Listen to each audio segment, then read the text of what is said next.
No relation. Hello. Good to see you this morning, Gail. It's good to see you. Mighty Pretenders, Miss Chrissy Hine. The amazing Miss Chrissy Hine. Did I say it wrong by not saying amazing? I didn't. She needed some sort of compliment at the beginning of that name. Okay, so it's the amazing Miss Chrissy Hine from the Mighty Pretenders. You know why I call them Mighty Pretenders? At Live Aid. That's what Jack Nicholson said after the Mighty Pretenders. Wow, they're great. Something like that. Why? Because he's Jack and he's just, he was doing little stage intros. And I always remember him saying, Mighty Pretenders. And after that, that's all I want to call him. And then when Mighty Boss Tones came along, I was just like this. It's like someone's trying to steal that Jack Nicholson thing from the Pretenders. Really annoyed me. Mighty definitely suits them, though. I know a kid that they called Mighty Milk. And that's... And then there was a horse. It was a mighty horse that rocked the fat ass. So anytime mighty gets used, it's a good thing. It's a positive. Yeah. The Pretenders, I sometimes I get into weird debates all the time. And I know I've probably brought this up before, but I think maybe the greatest debut album all time. The greatest first album. It's a perfect album, and it's their first album. Do you mind, though, that there's a cover song on there? I don't mind. Okay, good. A cover song of our previous house band. Oh, yeah, the Kinks and the previous Mr. Hine. Mm-hmm. He was married. Do you know I've had Chrissy Hine on the show before, and then both of her ex-husbands. Weird. But I never brought it up to any of them. But I when just are you want to. Have her daughter on? I would love to have her daughter on. I saw her after her arrest for, was it an anti-PETA thing? She gets into the environmental stuff, so Good. she I think ties herself up to trees and so people don't cut them down. Let's do more shit like that too, man. Let's start tying herself up. Like camps out in the treetops so people don't. I've been tying myself up to rocks, so people don't de-rock, because I say rock on. For those about the rock. We salute you. Maybe the dumbest line ever. There should be no saluting in rock under any circumstances. To rock and roll. I'm sorry, we rocking or we an army? Which one are we here? It's a very formal greeting for rock. It is. We salute you. But the debut album, well, here's the funny thing about the debut album. I'll just say this. If you look at the Beatles and the Stones and Elvis, like those guys were kind of growing up when they were trying to put together albums. Yes. So you have to get into the rock a little bit before you could even say greatest first album. Because most guys didn't even know they were making albums. I don't even think the Stones knew they were supposed to write songs when they put their first album out. They were just throwing it together. Yeah, somebody had to say to them, okay, now write, But Pretenders came out like a fully fledged band. Done. They were done. I think that she had an idea of what she wanted to be and the sound that they were going to have, and they had it to write songs when they put their first album out. They were just throwing it together. Yeah, somebody had to say to them, okay, now write, But Pretenders came out like a fully fledged band. Done. They were done. I think that she had an idea of what she wanted to be and the sound that they were going to have, and they had it right out the gate. Do you know, I even tried to say to her this exact thing. Like I said, I think maybe the greatest debut album. And she just looked at me in a way that said, she didn't say it out loud, but a part of me said, why would anyone think of something so stupid? And that's how I felt. At that little minute there, I felt like I lost her. Like, I'm measuring you against everyone else you love. Because she's just thinking... Would you think she was just not getting the compliment for herself? Well, she loves rock and roll. She and I ended up mainly talking about radio. The kind of radio she listened to when she was younger. She seemed like she was, before she was a rock star, a fan of. Yeah. You know what I mean? Like, she wrote, too. She was like a rock journalist. Oh, that's cool. Which I always want to be. Mm-hmm. One of my favorite people to see around Sirius XM is Dave Marsh from Rolling Stone. Because I read so much of his stuff when I was younger. And then I used to think writing for Rolling Stone was about as tits as you could get. I got to go blind to some of these calls here. I don't know what happened with my young producer today. He did not put my team together. Hi, you're on Bennington. Who's this? Hey, it's Brian. What Hey, about Brian. the Iraqi army? You said you wanted to, there's too much looting in the army and rocking and those about to rock. How about the Iraqi army? So for those about to rock, the Iraqi army. I don't think that they're the rock types. No, I think you'd actually be stoned to death, which is also ironic because it's Iraqi rock army. You know, that is so crazy. And then when you said a little ironic, I was thinking a little too ironic. It's like rain. Don't you think? That was a big first album for her, huh? It was huge. That may have been like the biggest first album had. Maybe them or Boston. Mm-hmm. It was my first concert too from that album. You can't get better than that. Yeah. And your arena. You were a big arena, right? It was like a huge, Yeah, that was actually the largest concert you probably went to. Nathan in Brooklyn. Hey, Ronnie, how you doing? Good. Good morning, Gail. Good morning.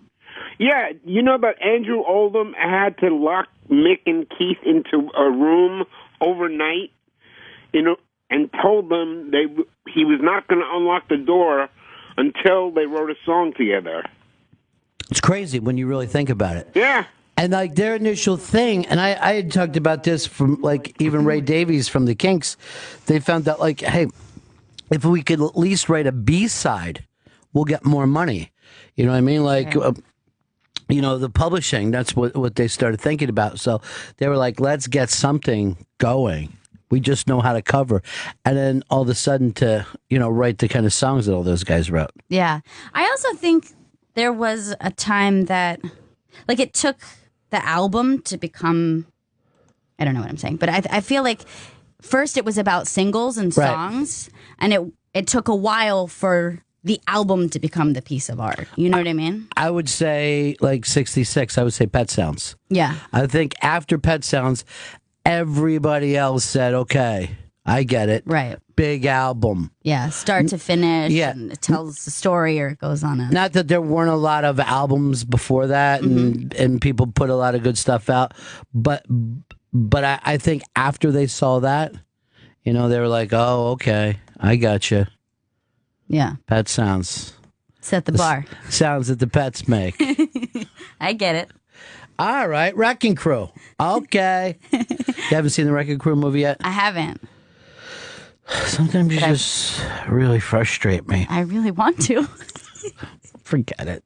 No, I'm Sorry. going to. No, who cares now? Ralphie in Ohio. You're on Bennington. Hey, Ronnie, greatest ever. Hey, and your show's great. Love it. Hey, what about the Kiss Army? I mean, that's an army. So the Kiss Army is an actual army, and I was asked to join the Kiss Army when I was younger and ended up going to Canada instead. I just couldn't do it. I couldn't be part of the Kiss Army. Here's Aaron. Aaron in Canada. Mr. Ron Bennington, how are you? Hey, what's up, dude? Not too much. I just wanted to correct you. I don't call to correct people on the radio much, but no, I want you to. Alanis Morissette was actually a teeny bopper, and she had an album out up in Canada here way before that album.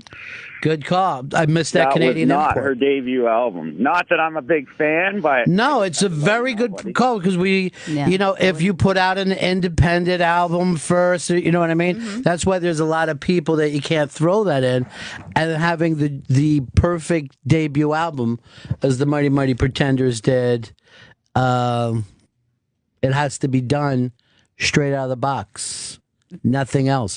I'm going to ask you this: I wouldn't count. Even if you were in other bands and put out album. Like I wouldn't say, oh, Crosby, Stills and Nash, great first album. Sorry, you boys were in other bands, so you're not up for the great debut it's not album. the first time you sang a song. Yes. We've already saluted you before you went out to rock. The album art on that first Alanis Morissette, she looked like Tiffany there. Like, it's so funny. She's completely reinvented as... Right, she came back. Yeah. It's just so like... I'm different now, guys. I've been through so much. You know, being a Canadian children's star. I've loved and lost. And then loved again. And it was all with the guy from Full House. When people found that out, they're like, really? This is what you're bitching and crying about? Popeye from Full House left me. He did do a lot of Popeye impressions. Yeah, that was his thing. 866-766-0339. We have a lot to get to today, but I got caught up on this first album thing. Yeah. I'm going to give you a first album, because here's the thing. I think to have the great first album, not only is the sound have to be there fully formed, right? So you can't go through like a Beatles thing where, oh, you get a lot better in a couple albums. Right.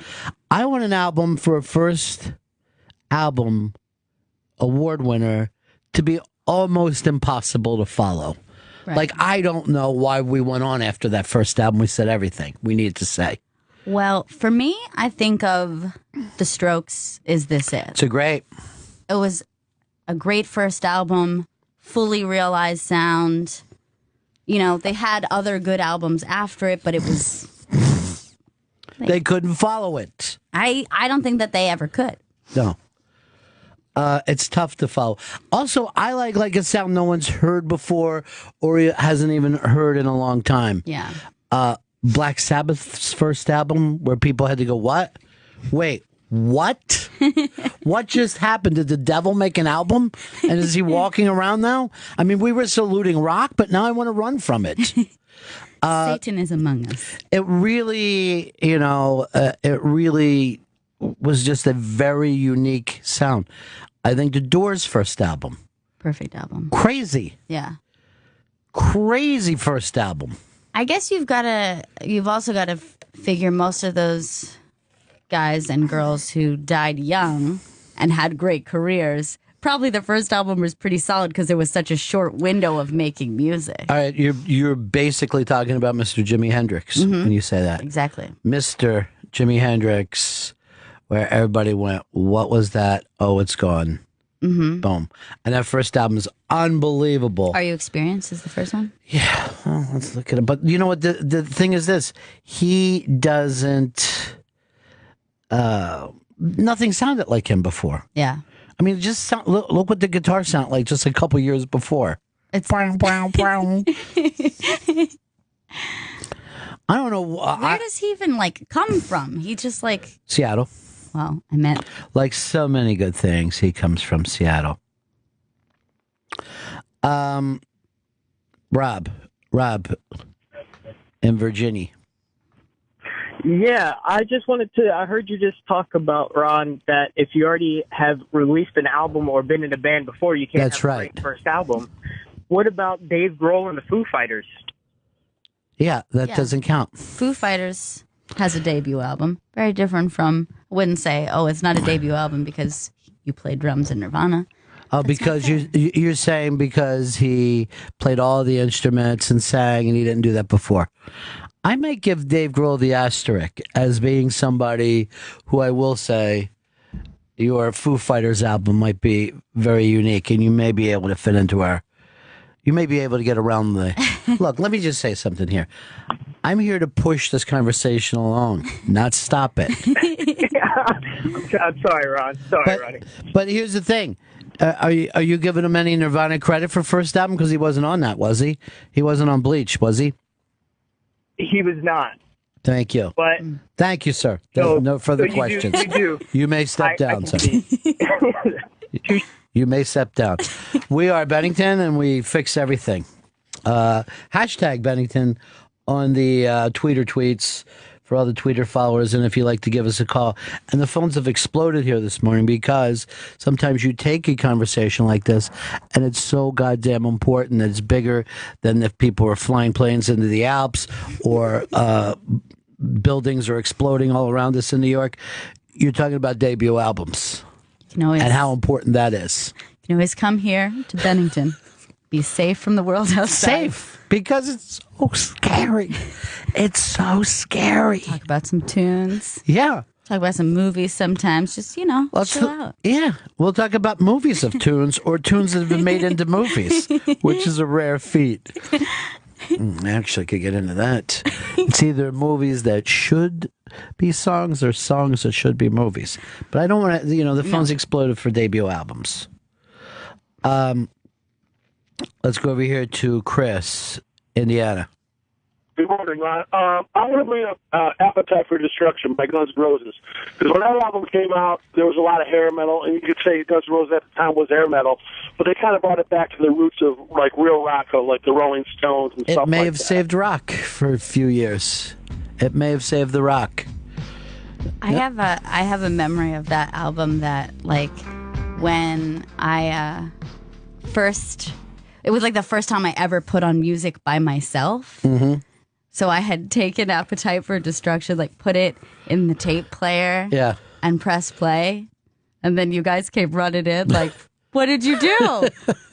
Listen to some music, just thought a little GNR for myself. What's happening in here?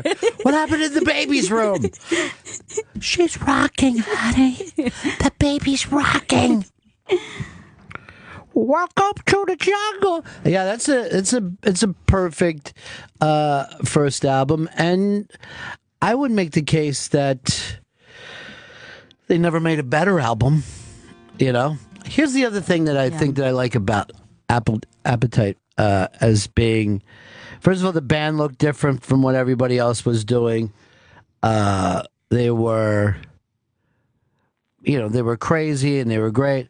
But also, and I like this, you have the big hit single that draws people in, but then there's a lot of other great songs. Mm-hmm. Some people have that big hit single and you're like, oh, this doesn't even sound like, the rest of the album doesn't even sound like it. Yeah. Yeah, I'm talking to you, Blind Melon. I'm just going to just point that out.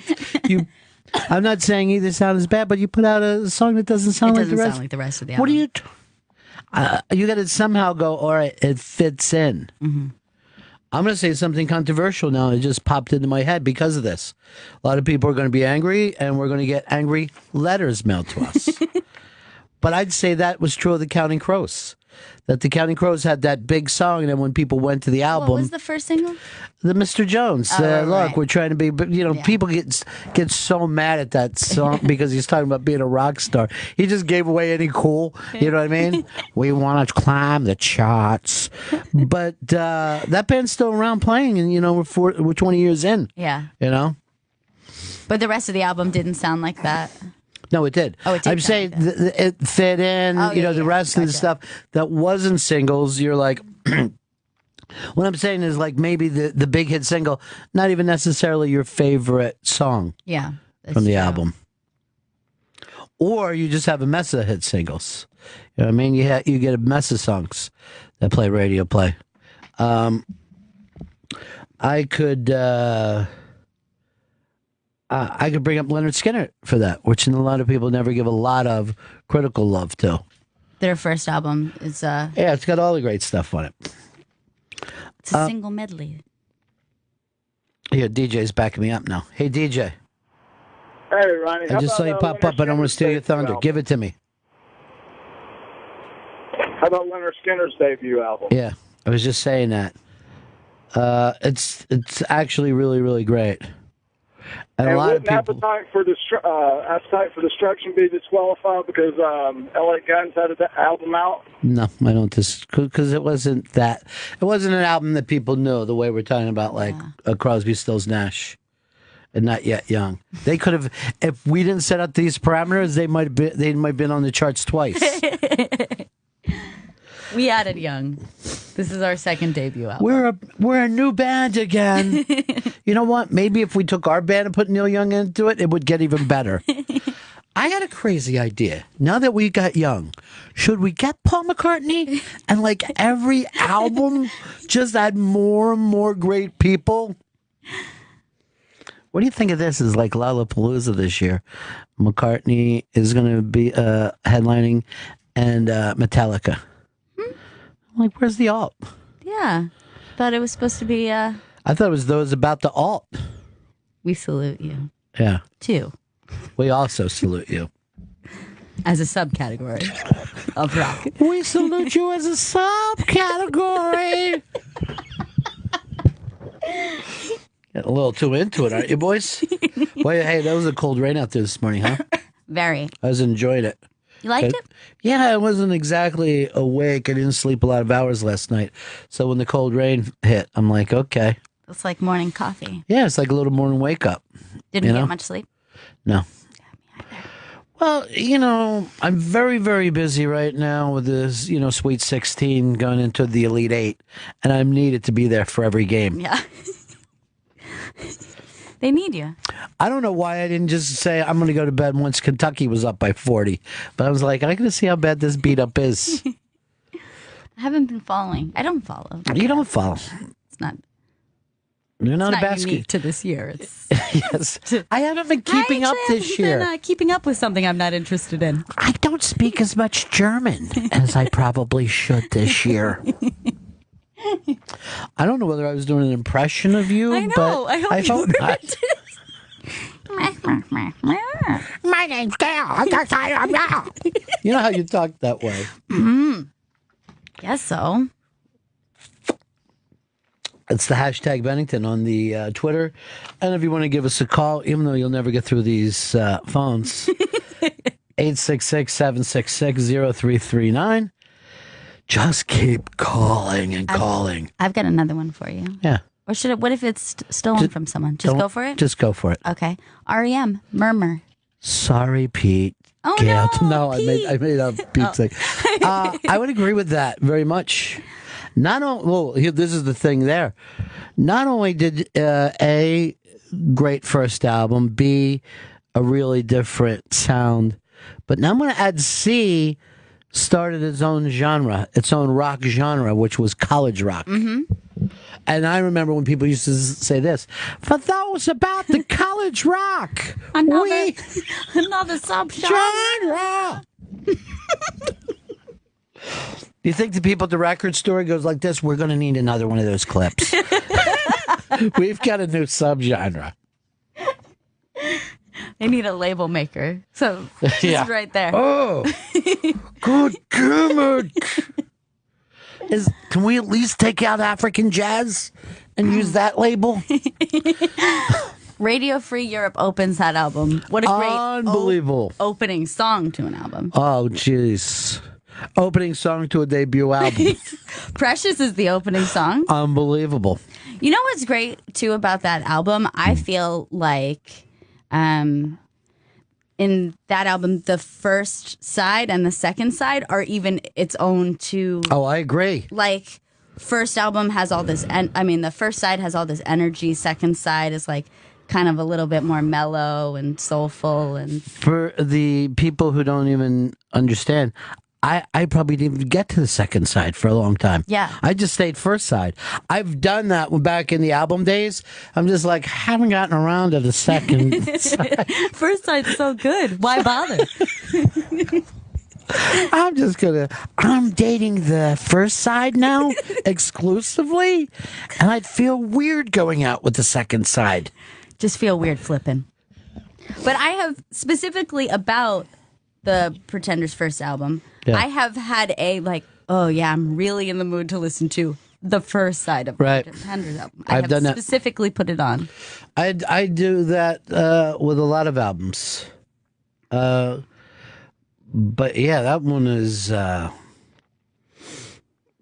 start your own subgenre. I mean, and then now not to have the love today, REM, you know what I mean? Yeah. Like it's like when I started to apologize for Counting Crows, people apologize for REM. And I'm like, wait, what are you apologizing for? For what? Why apologize? Yeah, why? Because they're shiny, happy people? Fuck that. You're fine. I don't care. Yeah. I like that song. I'm not ashamed to say it. Here we go. It's fun. It's happy. Here we go. What's the problem? Love that band. Clint in Texas. Morning, Bennington. Hey, good morning. So I was gonna throw in Weezer Blue. Good call. I mean, I could listen to that from front to back. Also, I was going to say, Gail, have you ever listened to Room on Fire? Those shows? Yes. And you don't think that's better than the debut? I'm just saying. The point was it's a solid first album. It doesn't mean their other albums are bad. I'm just saying they came out the gate with the right sound. A lot of heat. Yeah, you could make the case, like when I even brought up The Doors, which maybe was the first of the debut albums. Right. You could make the case that that's not their best album. Yeah. Doesn't necessarily mean it's their best album. It's just a great first album. But you've got the entire sound of the band. Yes. You know, and that's where you went in with Black Sabbath. And you can definitely say that about the Strokes. They had their sound set by their first album.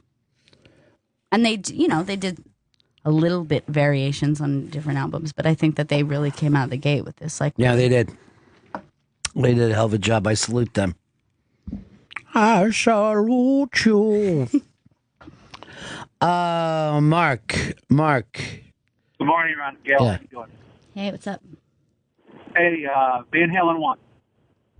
It's actually a good call with the Van Halen 1 because, you know, you have that whole new, that tapping style of guitar, you know what I mean, was on that. I see you making a little face I'm just trying to remember what's all on the first album. Running with the Devil, You Really Got Me. Yeah, it's very strong. It's very strong. Let's go ahead. Running with the Devil, Eruption, You Really Got Me. And talking about love. And plus, like I said, there was a whole new sound there. Mm-hmm. Like what he did with the guitar in that first album. Yeah. By the way, they're going on,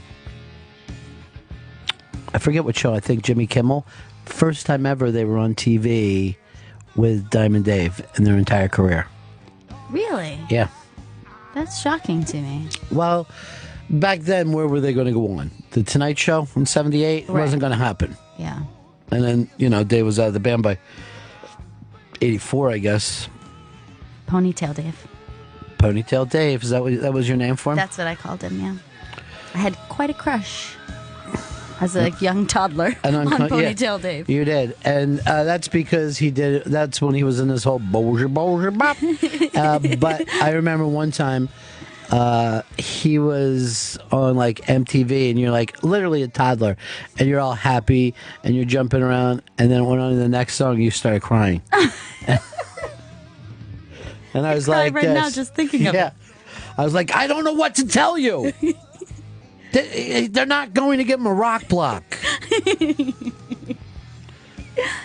It's hard to explain things to children. It's hard to tell children to like anything because they'll just cry when it's not on and then ruin it. All right, that's it. No more rock. No one's going to rock now because of the tears.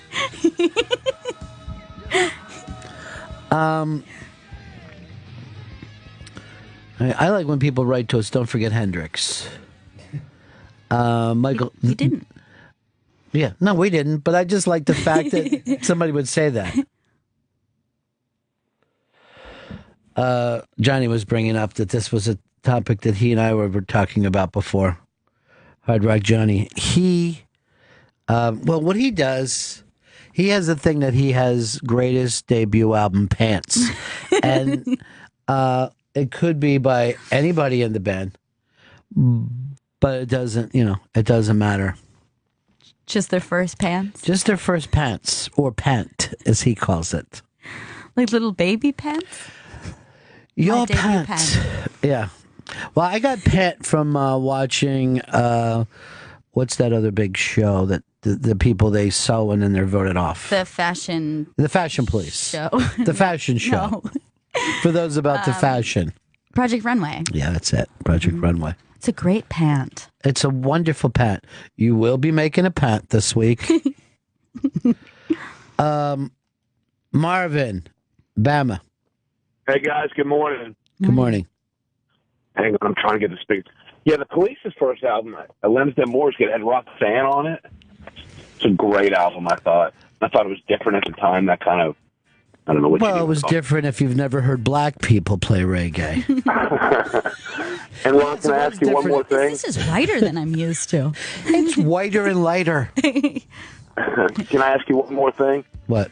You were talking about that stupid lyric, for those about to rock, we salute you. Has there ever been a song that uses the lyric rock and roll or rock that's really worth a crap? For some reason, I disagree 100%. If I will go so far to say this, if you have the term rock and roll in your song, I probably love it. Yeah. Yeah. It makes sense. I can only think of one that stands out as bad. What's that? Old time of rock and roll. Okay, you got me. That's kind of corny. Yeah. But I think usually it's a good thing to say. Look, one of the greatest debut albums, if not the greatest, the Velvet Underground, when they did the song Rock and Roll, perfect. I think that might be the definitive answer to this whole thing, might be. What's that? Velvet Underground and Nico. What'll happen out to Opie? That might be the best. All right, let's go over this entire concept. Give me all the songs on this. Make it large so we can see. Sunday morning. I'm waiting for the man. Femme fatale. All right, not only that. Then Venus and Furs. Jesus Christ. Yeah, it's insane. Heroin. There she goes again. Bananas. And oddly, they had a banana on that one album. Mm-hmm. That's this is actually amazing. How that term started. After that album, people started to say things were bananas if they were wildly good. It's insane. This could be. This is crazy. You might be right. Definitive. I just think if I could get into a time machine to make out with Nico, I think it would be well worth using the time machine. But here's the thing. What if Edie Sedgwick walked in? I'm like, I don't. This is so weird. This is awkward. Yeah. Let's just forget this happened. Nico's the coolest. She's pretty damn cool. Beautiful too, right? Just stunningly beautiful. The idea of being in love with a dead girl is always the craziest thing. Yeah, I feel like I had that many times. Why wouldn't you? Yeah. I mean, for George Washington alone. Well, they can't hurt you anymore. They can't change. They can't change. They've left their legacy behind. You know where they are. They're not running around on you. All right, see you tomorrow back here at the coffin site. Because I don't want to call it a grave. Love you, ghost boyfriend. All right, Remy Green says, but the Velvet Underground sucks monkey balls, hipsters. Let me say this, Remy. I wish there was a way of turning off someone's fucking radio from here. If I could make an invention that would make the world better, like you would look over and see someone who fucking wrote something so douchey and then added hipsters as if that made it. You know who you sound like, Remy? One of the guys that fucking just shot everybody at the end of the motorcycle movie. Easy Rider. Like, just pull up in your big dumb truck and fucking shoot Peter Fonda. The only way that movie would be better if he yelled out, "Here, hipster! We're taking it back, hipster!" And there's someone down south right now going like this, "Hey, just because we talk like this, don't mean we don't like the Velvet Underground." That's the guy I love. He sounds like he should. He should be incredibly uncool or like. But he's not. Yeah. He's like, "Hey, you guys never brought up Ricky Lee Jones's first album. That thing kicked ass, hipster." And I say that in a really positive sense. As I identify as hipster as well. I'm a hipster down here in Alabama. Hey, what about them Alabama shakes? You need to invent that, though. What's that? Turn the radio off. I would love to. and then just walk down the hall and present it to Scott. I have something perfect for us. Someone gives a bad call, just so stupid, and we just disconnect our radio from here. And he's like, that's not what we're trying to do. We want more listeners. Yeah, but some we want to get away from. Like, prune it. Prune it.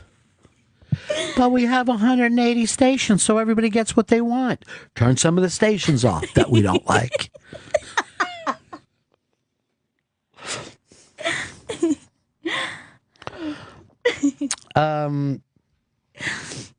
Hey, Garrison.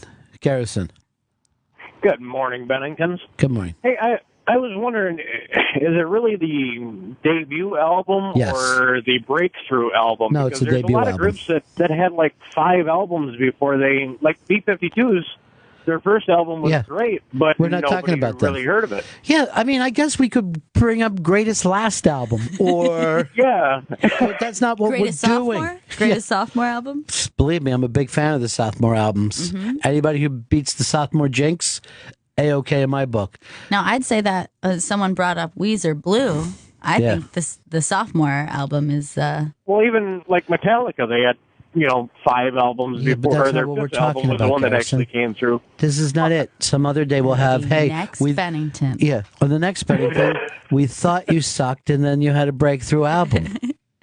And then best third So album? your favorite is by Pinkerton. Weezer? Yeah. Oh, hipster. Because that might have been the first hipster album where you were saying Pinkerton is my favorite. Well, it didn't sell except for the sensitive people. I think it's Weezer's Pet Sounds. I think it's their Pinkerton sounds.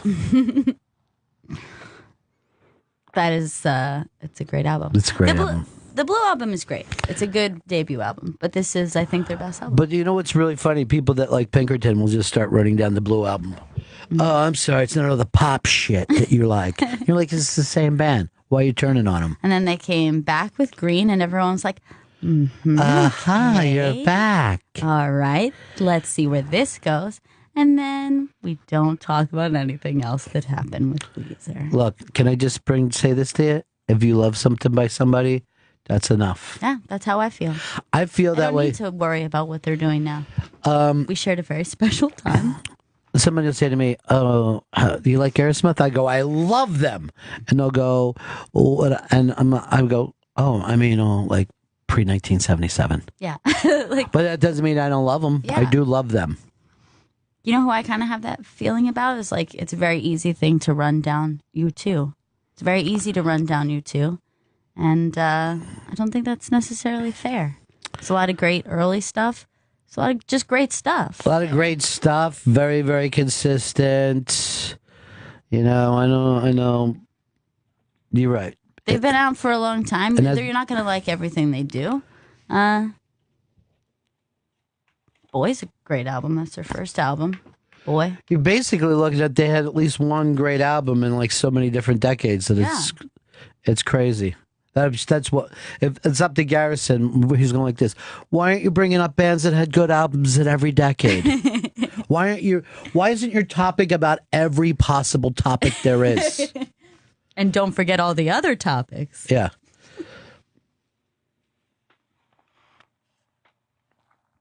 We drive people crazy. Sarah in Garden City, if there is such a place. There is. It's on Long Island. Sounds like it's Eden. I live in Garden City. Imagine. Yeah. That would be lovely. Well, good morning. Good morning. Good morning. How about Oasis's first album? Definitely Maybe. It's great first album. Great. Had like 4 Did or they ever 5 even number follow one it properly, you think? What? Do you think they ever even topped that first album? Topped it? No. Followed it very well with What's the Story, Morning Glory. Right. That is. Yeah, that's also another classic album. It's really a great band that a lot of people act like they suddenly hate it. Like, I hate those guys. Turned hard on those guys. Yeah.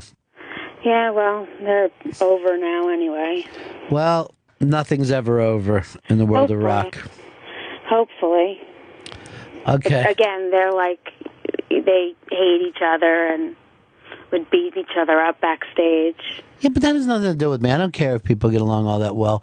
You know, I was watching the other night. I caught The In-Laws on Turner Classic Movie. Such a great movie from like I think '79 or something. And then afterwards, Alan Arkin was doing this this interview, and the guy was saying, "Did you have fun on that movie?" And Arkin's like, "It's weird how everyone always wants you to say yes, no matter what movie you've done." And I'm like, he's like, they want, you know, people want the Beatles all to get along together. They don't. Yeah. That's weird, right? Yeah, I think it probably has to do something with the fact that like everyone wants to. Because it's driving me nuts. I'll give it back at the end of the semester.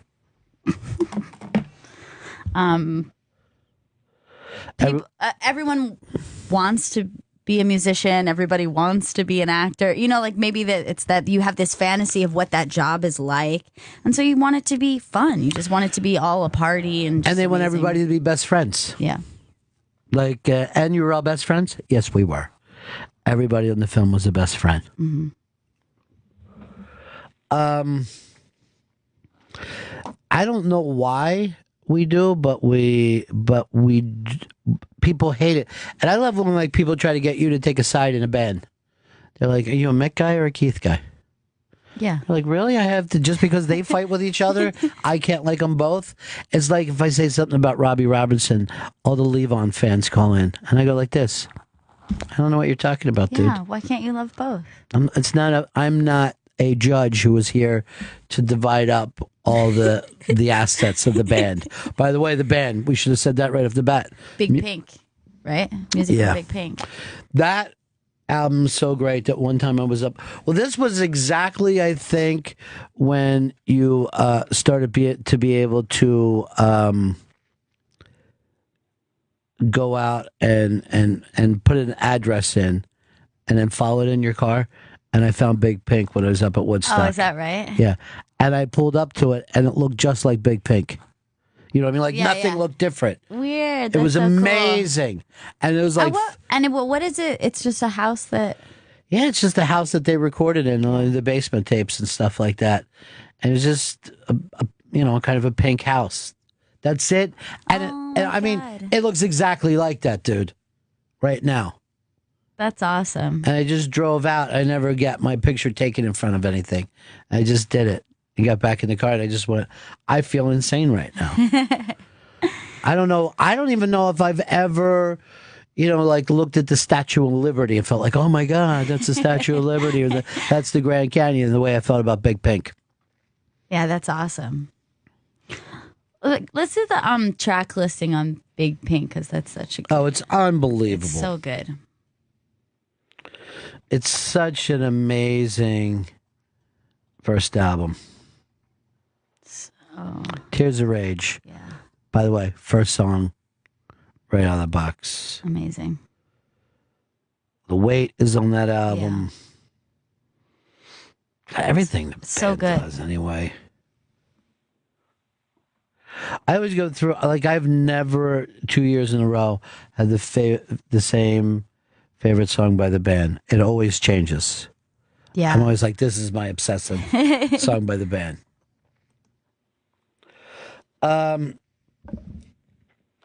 Slate said one that a lot of people have called in with, but I don't have one up now. Pearl Jam 10. I know you're not a Pearl Jam fan, right? No, but you're Nirvana. You're one of those people that divides. I don't have to pit them against each other, but if we're going to, why would we? But I have no problem with them. No problem is not being a fan. No, I'm not a fan. But you're going to show up and yell out, I have absolutely no problem with this band. Look, there's a lot of big songs on this album. It's really, they're one of those bands that if you went to see them, you're like, I hope they do a lot of stuff from the first two albums. Could you play more of your early music? Do you not want to talk about all the horrible things in the world and we'll just stay here? Yeah. Stay here in our radio tree fort? Mm-hmm. Our little bunker of... There's nothing wrong. Now we're going to finger paint everyone. This sounds like a cult. I guess it is a cult in a lot of ways. The cult of Bennington. Mm-hmm. Oh, that also reminds me of Cult of Personality. Great first album. Very good. Just a Random Donk says, Ron, what about Kiss's debut album? 3/4 of that album are classics. Mm.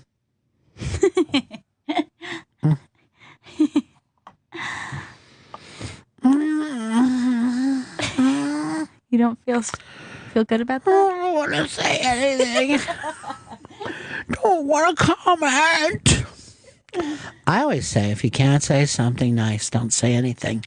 Mm-hmm. Wait, I never say that. No. I say, look for the weakness and enjoy. Chris in New Jersey. Get them in the crosshairs and then take them down.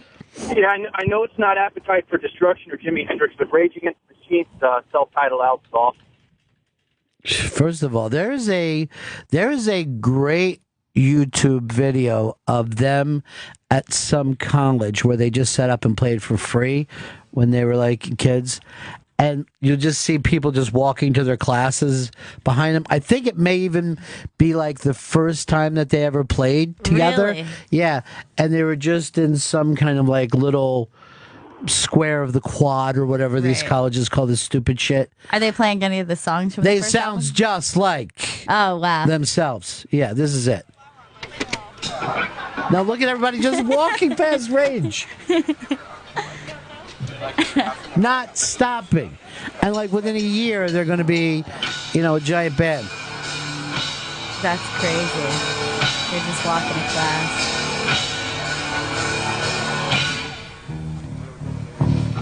This is what they're playing. And look, these kids aren't stopping. They're like, can I go to the dining hall? That's nuts, man. But I like the film person here. It's just like, wait a second, this is good. Hey, music's changing in front of me.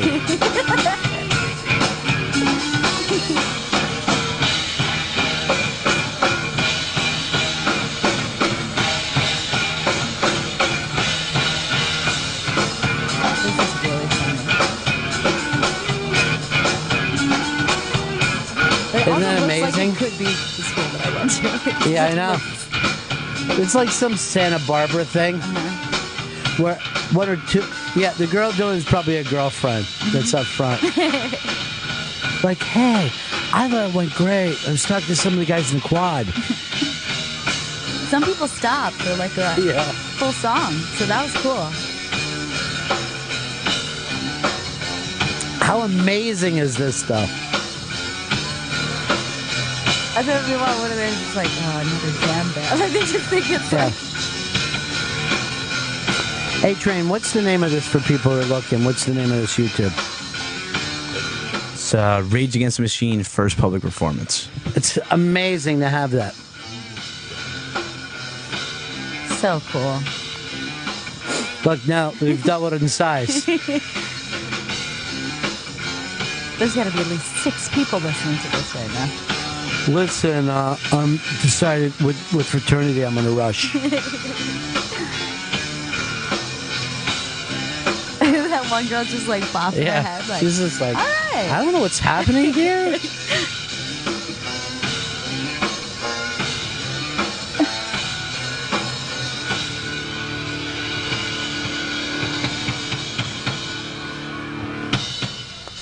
I wonder what school is this? Does it say, Train? Cal State Northridge. 91. 91. So, but by 92, they were a gigantic band? That's crazy. Remember your cousin was obsessed with them? Just obsessed. I remember that he was staying over our house, and he was going to bed with huge headphones on, huge cans, blaring Rage Against the Machine. Like, that's not sleepy time music. It helps me sleep, relaxes me. Now he's just 100% Bob Marley. Yeah. Ty in Washington. Hey, I've got two of them for you guys. NWA, Straight Outta Compton, and Daft Punk, Homework. Well, first of all, this is why people should never give two of anything, because you kind of cover up the first one. But NWA, Straight Outta Compton, made an entire country go, uh-oh. Yikes. Uh-oh. They have automatic weapons, and they're mad at us.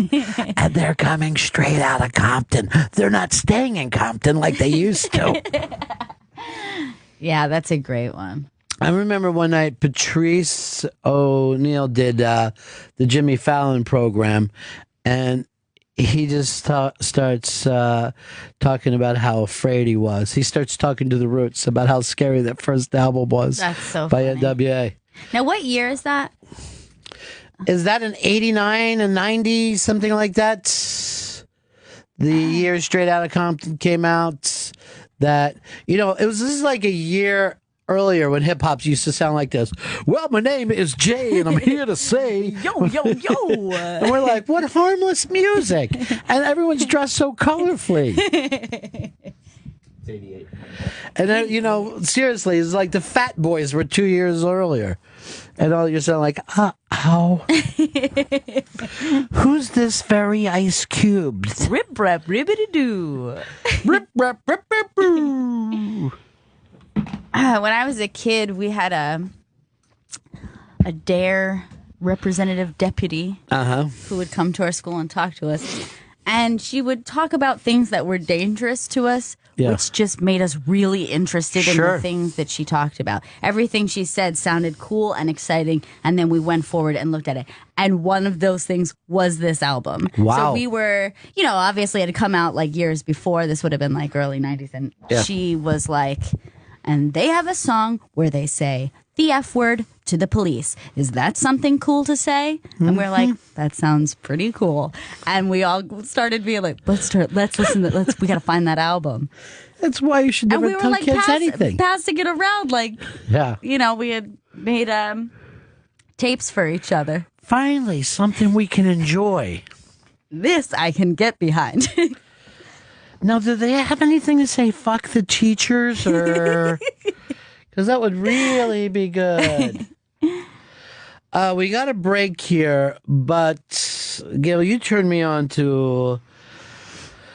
Well, I'm not a true crime guy, but you got me into Jinx so bad. And then Jinx had the greatest ending of any TV show in history. It did, and it's been incredibly insane ever since. It's been crazy. I got a email from a gentleman who was a prosecutor in this. His name is Kevin Hines. And he says in this that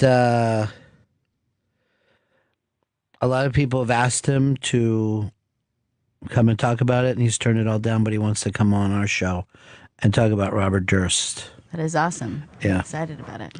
He was the one who came up with Robert Durst needs to rehearse. Do you know somebody actually said that one of the newspapers put out that Robert Durst was arrested for these murders, and he's the former lead singer of Limp Bizkit. It's so crazy. And last night I saw that Fred Durst made a T-shirt or something, and he's wearing it that just says "Not Robert." Ugh. You should get a T-shirt that says "Not Fred."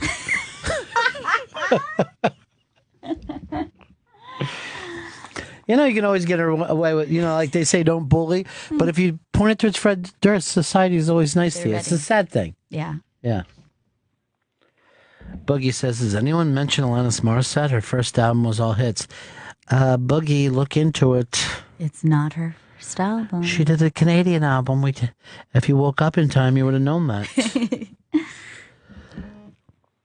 Set your alarm clock a little earlier So we're going to have him back. We're going to have him in this morning and talk a little. Robert Durst, have you lost your obsession with it, or are you in the same place? I have not. I have not lost my obsession with it. And I feel like the world is catching up to the obsession. Like now all, friends and coworkers, all of a sudden they're talking about it. I was like, yeah, I've been talking about it this whole time, trying to get you all involved. But now I feel like I hear people talking about it everywhere. I hear people in restaurants. I hear people on the subway talking about it. I think they're a little late. Yeah. I like the way the other news channels just feel like they can take it away from HBO. And they'll just like ABC will do 20 minutes on it. You're like, that's... And now, who knows where the trial is going to play. All right, so we will be back with one of the prosecutors, I guess from Westchester, Bestchester, Mr. Kevin Hines, to talk about Robert Durst and how they let him slip through their fingers. It's Bennington. This is Bennington, Opie Radio, XM 103, Sirius 206. It is time for you Apple and Friends. The Mighty Mighty Pretenders. You better stop suffering now. Stop. What a great, great song. What a great, great band. So good. That was all part of our debut albums, but now let's get back into the TV show, real life drama that is Jinx. The weird, wild history of Mr. Robert Durst.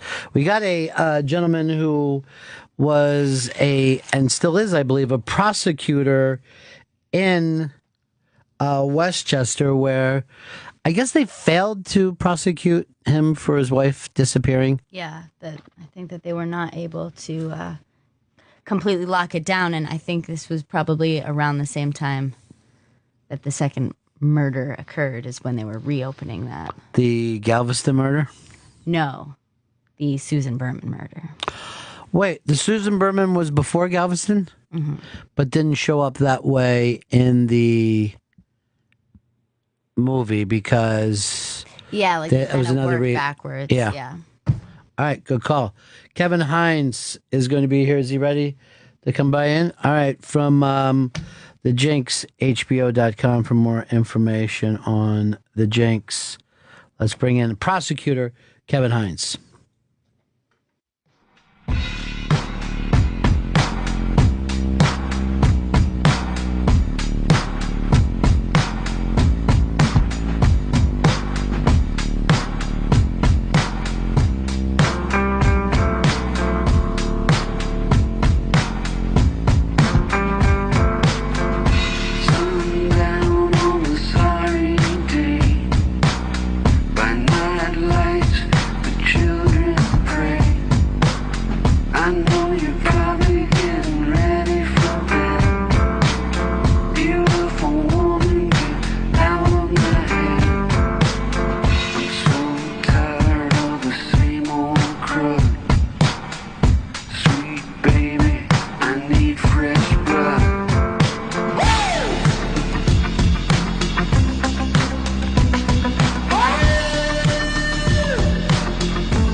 Kevin Hines in studio with us, and you brought a lot of your legal papers. Kevin, explain to everybody what exactly your position is. So, back in 2001, I was asked by Ginny Pirro, who's the district attorney of Westchester County, to take over the investigation of Kathleen Durst's disappearance. And that began an odyssey of a bunch of years of me figuring out who Robert Durst was and trying to find out, if he actually killed his wife. See, for a lot of us, we don't know exactly. When you guys aren't in court, we don't know how much you're still pursuing cases. Yeah. So when you have a case like that, which I guess would have been almost a cold case by the time you got it, how much of your thinking does that take up? Well, I mean, she disappeared in 1982. Right? So the original case was investigated by the New York Police Department because they thought that she had made it back into Manhattan. When you get a case like that, that's a cold case. It's like 18 years later now, 19 years later when I got it. It's basically just a box of dusty files. Right. And so you take it into your office, you break it down, you start looking to see what you have, you try to find if witnesses are still around or available, and you do your best to try to put it back all together. It's like a puzzle. And our main task was to try to figure out where she was before she disappeared and where possibly she could have gone after she disappeared. And we did that by following a lot of the phone records, a lot of the testimony of other people who had been interviewed by the detectives, and trying to talk to Durst and his family, which was unsuccessful ultimately. Because there's this bubble around them. Well, I mean, at the time, Robert Durst was still represented by counsel because in 1982, when the detectives were trying to interview him again for a fourth time, he retained counsel. So nobody could talk to him since then. And when I picked up the case later, he still had counsel. The family itself, the Durst organization, is an extremely powerful family in New York City. Yeah. Now, when you inherited this case, did you feel like there was a lot left uncovered? It seemed to me when I first got it, I knew nothing about it. I mean, in 82, I was in college. And I thought, obviously, since it was being given to me, the district attorney wanted something done. But when you look at a case like that, the worst thing you can do is go after somebody who is not guilty, right? Right. And because it's just not something that we try to do. I mean, it's hard enough to convict guilty people. Convicting innocent people is much harder. But, what I thought was it was very suspicious that he had reported his wife missing 5 days after she was missing. That's what smacked me immediately. And once I started looking into the case and being able to figure out and build where he was every day since she disappeared, it became more and more suspicious. So that's when I really, I had an investigator with me. It was the district attorney said you can pick whatever investigator you wanted, and I picked a former Bronx homicide detective, Eddie Murphy, who was he's in the doc too, but he was just, a go-getter. And together we tried to uncover it we had other investigators also. But do you say to each other, okay, we can't cross a line, we can't mess this up, because he's a powerful family? I mean, that immediately you understand that he's represented by good counsel, so you don't want to mess it up. Number two, it's going to be a gigantic press case, right? And that's unfortunately in the criminal justice system, that means something. If everyone's going to be looking at you and your boss and making sure you do everything correct, and so that's where the pressure, I guess, is amped up from a regular case where nobody really knows about, nobody's writing about, nobody cares. Right. If this, if you look back on this and you say if Robert Durst was a truck driver and his wife had disappeared and he waits 5 days and he lied about being with the neighbor, whatever, the cops are going to be on him much harder than in this case. Yeah, I mean, he when you read the file, he walks into the police department on Friday evening, right? She's disappeared on Sunday night. Walks in Friday evening. He had called there on Thursday to say, hey, how do I report somebody missing? And they said, well, you have to come and make a missing persons report. And he shows up on Friday, so a full day later, and he makes the report. And the first thing he says, the first thing in the detective's notes is, from prominent family, Durst. Wow. And so immediately I know from looking at that, even years and years later, that the detective involved with the case struck he knew that it was something that he had to be careful with. The interesting thing is that there were things that probably should have been done early on that would have helped in the 1982. I mean, the first thing again, that your wife goes missing, she's missing for a couple of days at that point. You don't report it for 5 days later. Right away, he should have been all over that.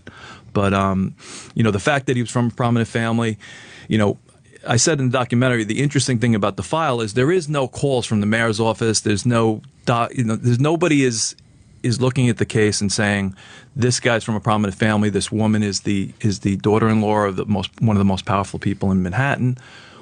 So it's absent that, which to me was always strange. Yeah. So either there were calls being made and not documented, or there weren't calls being made, and the detectives at that point took that to mean something. You know, this guy, Seymour Durst, was very good friends with the mayor at the time, Ed Koch. Mm-hmm. His daughter-in-law is missing. There's not one piece in the file of, you know, downtown's interested. You know, Yeah. The police commissioner called. Nothing. And that's what really made me think that, you know, something was not right when I looked at that. And Murphy said the same thing. He was like, this is so strange.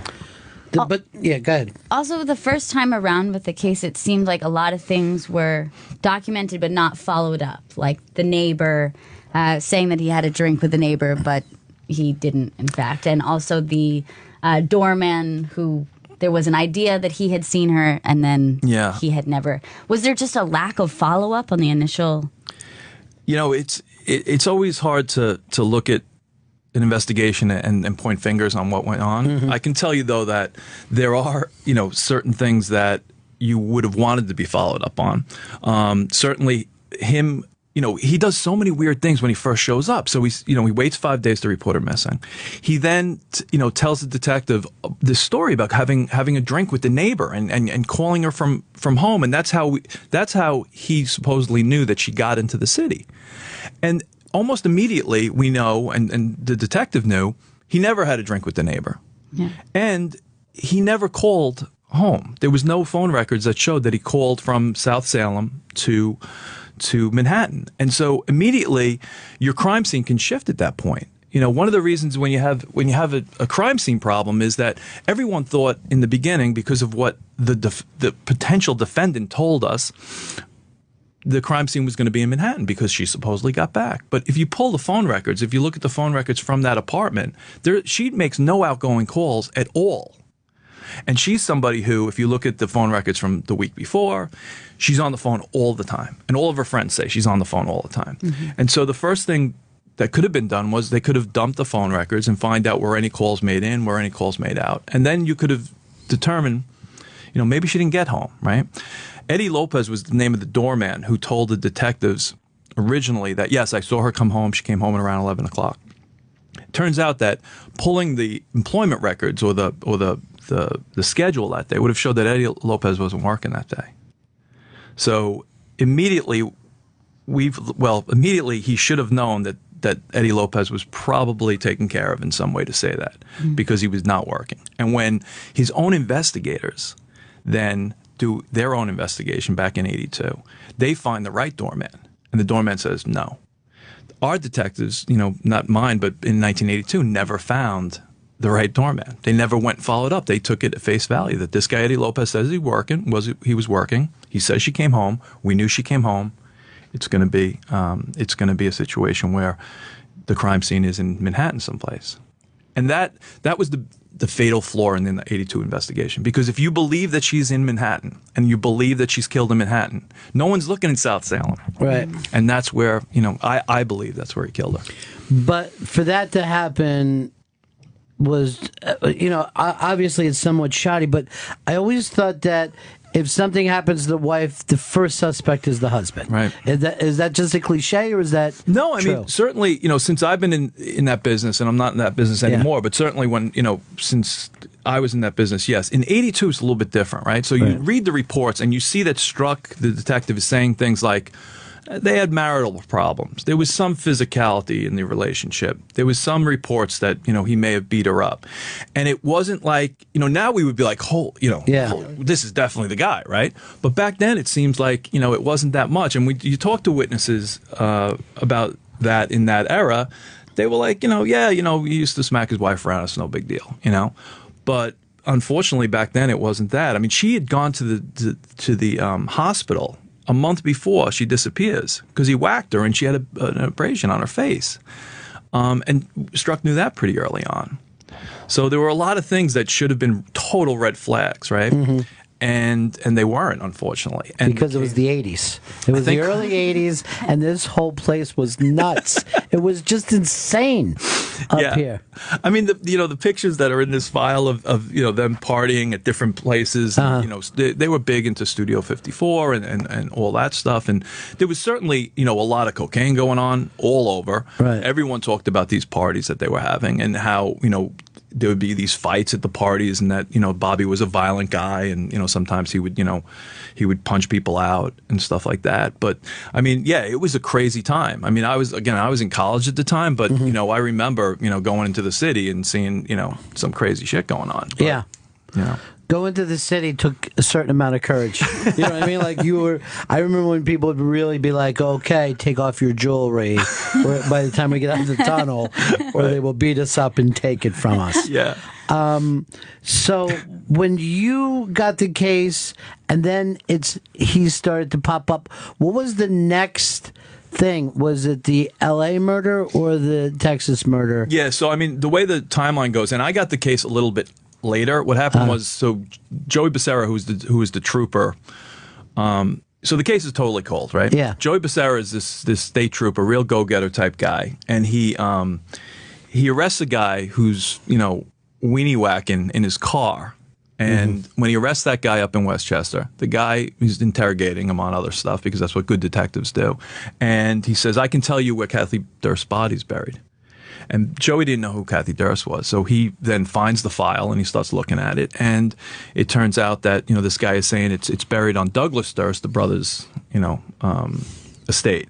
They figured out that this guy was probably a lot of full of shit at the time, so they kind of put it away. But that this Joey now having the file is what reopened the case. So he started doing his own investigation, and he brought it to the Westchester DA's office. They assigned a bunch of other assistant DAs, and at the time I had not gotten to the DA's office yet. I was still in my own private practice, representing drug dealers.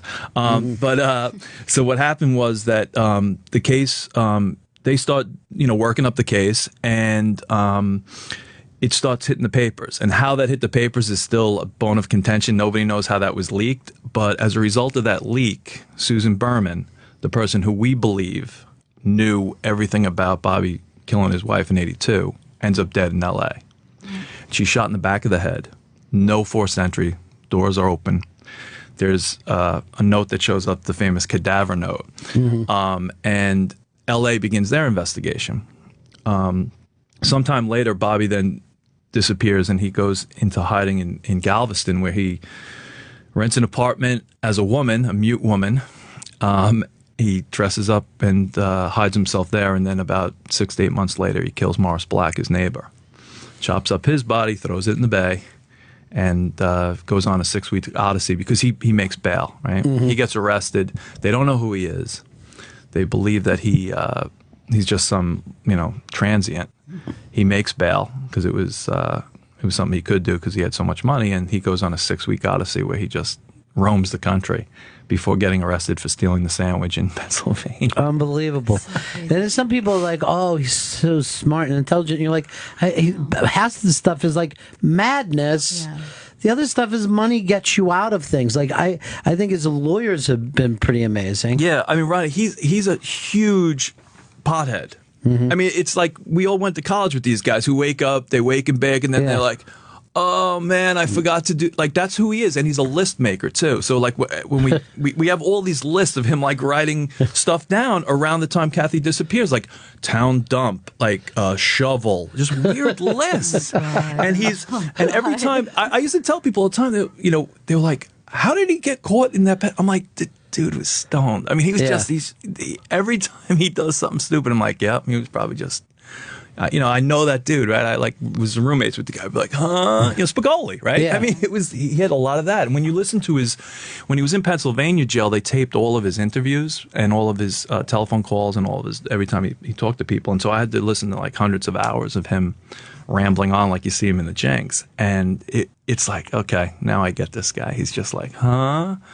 But, he got away with 3 murders. 3 murders. It's crazy. And I mean, and money has to buy you that. I mean, that has to, because you're right. He doesn't seem like this intelligent, like perfect crime kind of guy. Yeah, it's not like the Susan Berman murder was certainly planned because he had the plan flying out there, driving down from Trinidad all the way to L.A. There's some planning involved, and again, the lists, I think, help him with the planning, but certainly having the money to do all that, right? Having the money to hire the best lawyers, number one, but also, he can, when you look at his American Express bill, it's like, $1,300, back in 2001, $1,300 to buy a class, first class ticket right away, right? I mean, he's somebody who can pick up the phone. I need and just jump on a plane. Your average criminal, has to do a little bit more planning. But he flew all over the country, anytime he wanted. Now, correct me if I'm wrong, but was it that when around the time that you hopped on the case was when you discovered the phone calls from Jersey?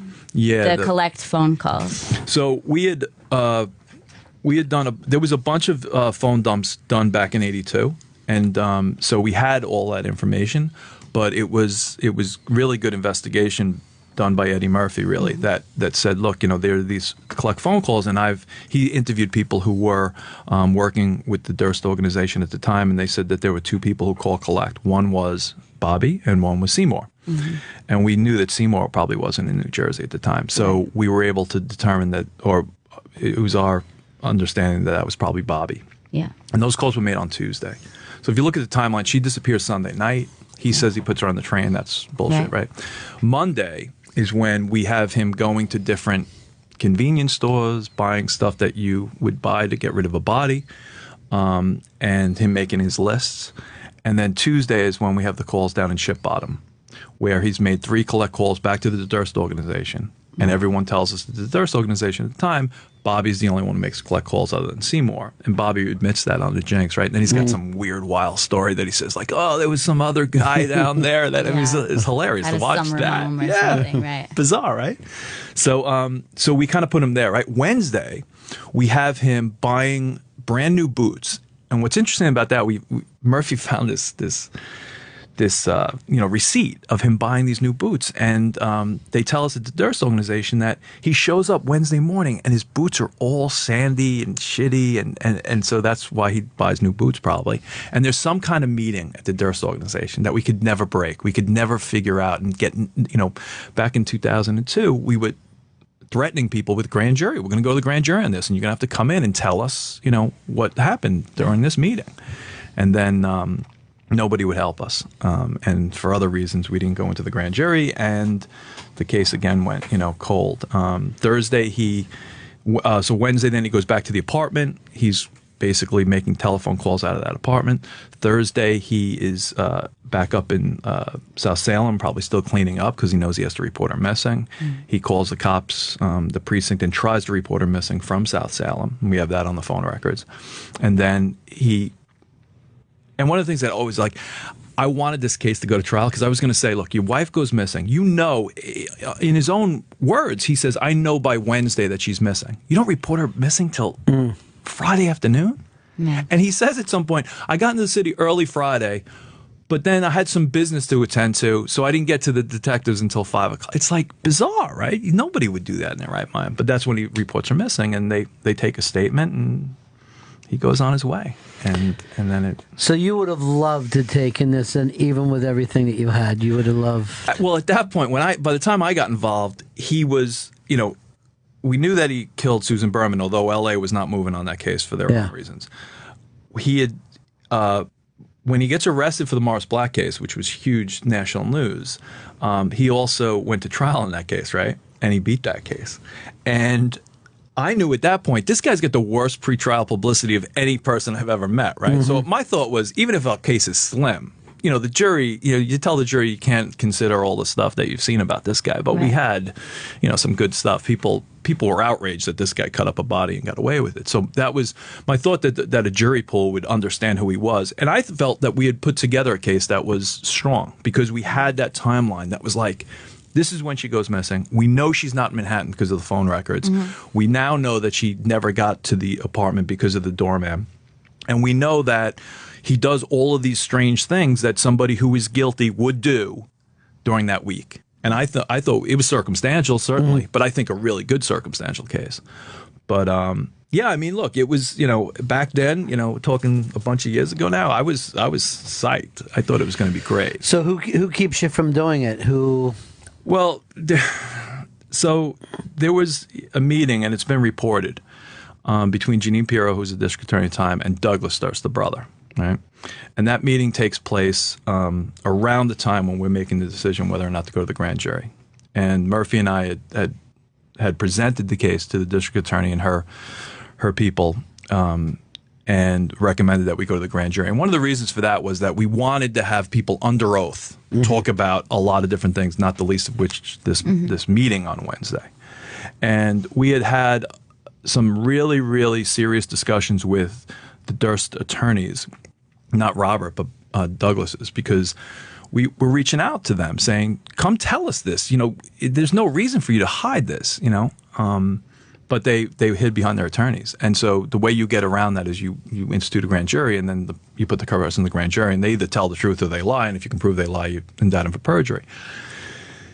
After that meeting with Douglas Durst, and I don't know what happened at that meeting, it's been reported, in the newspapers what Jeanine Pirro says happened, and it's been reported what Douglas Durst says happened, but she came back and said, keep digging. You don't have enough to go forward. And then we thought that was strange, and then we kept going, and then, truth be told, I had some issues with alcohol at the time, and I drove a car off a road and got fired. So that kind of ended my involvement in the case. But Murphy kept at it on his own. But we're talking years and years and years later, and of nothing happening until Jarecki, comes along and decides to make this documentary. But your gut tells you that the Durst family was part of the cover-up. I mean, look, I know that they did not help at all in '82. I know that when I was calling them to ask them to come in to talk to us, to help us, that they did not help us, and that they had lawyers call us and tell us to stop. I know that at some point Jeanine Pirro and Douglas Durst had a meeting, and that I was told that we can't go to the grand jury yet. I mean, to me, to watch Douglas Durst now say, "Oh, I'm relieved that it's happened. Right. I'm relieved that my brother's, locked up." I mean, bullshit. Yeah. Bullshit. Could have locked him up in 2000 if you told us the truth. Could have locked him up in '82 if you told us the truth, in my view.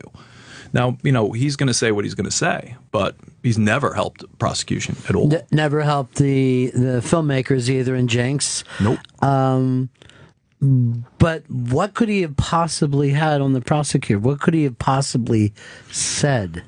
Look, at the time, Jeanine Pirro's career is public knowledge, right? She was the district attorney of Westchester County.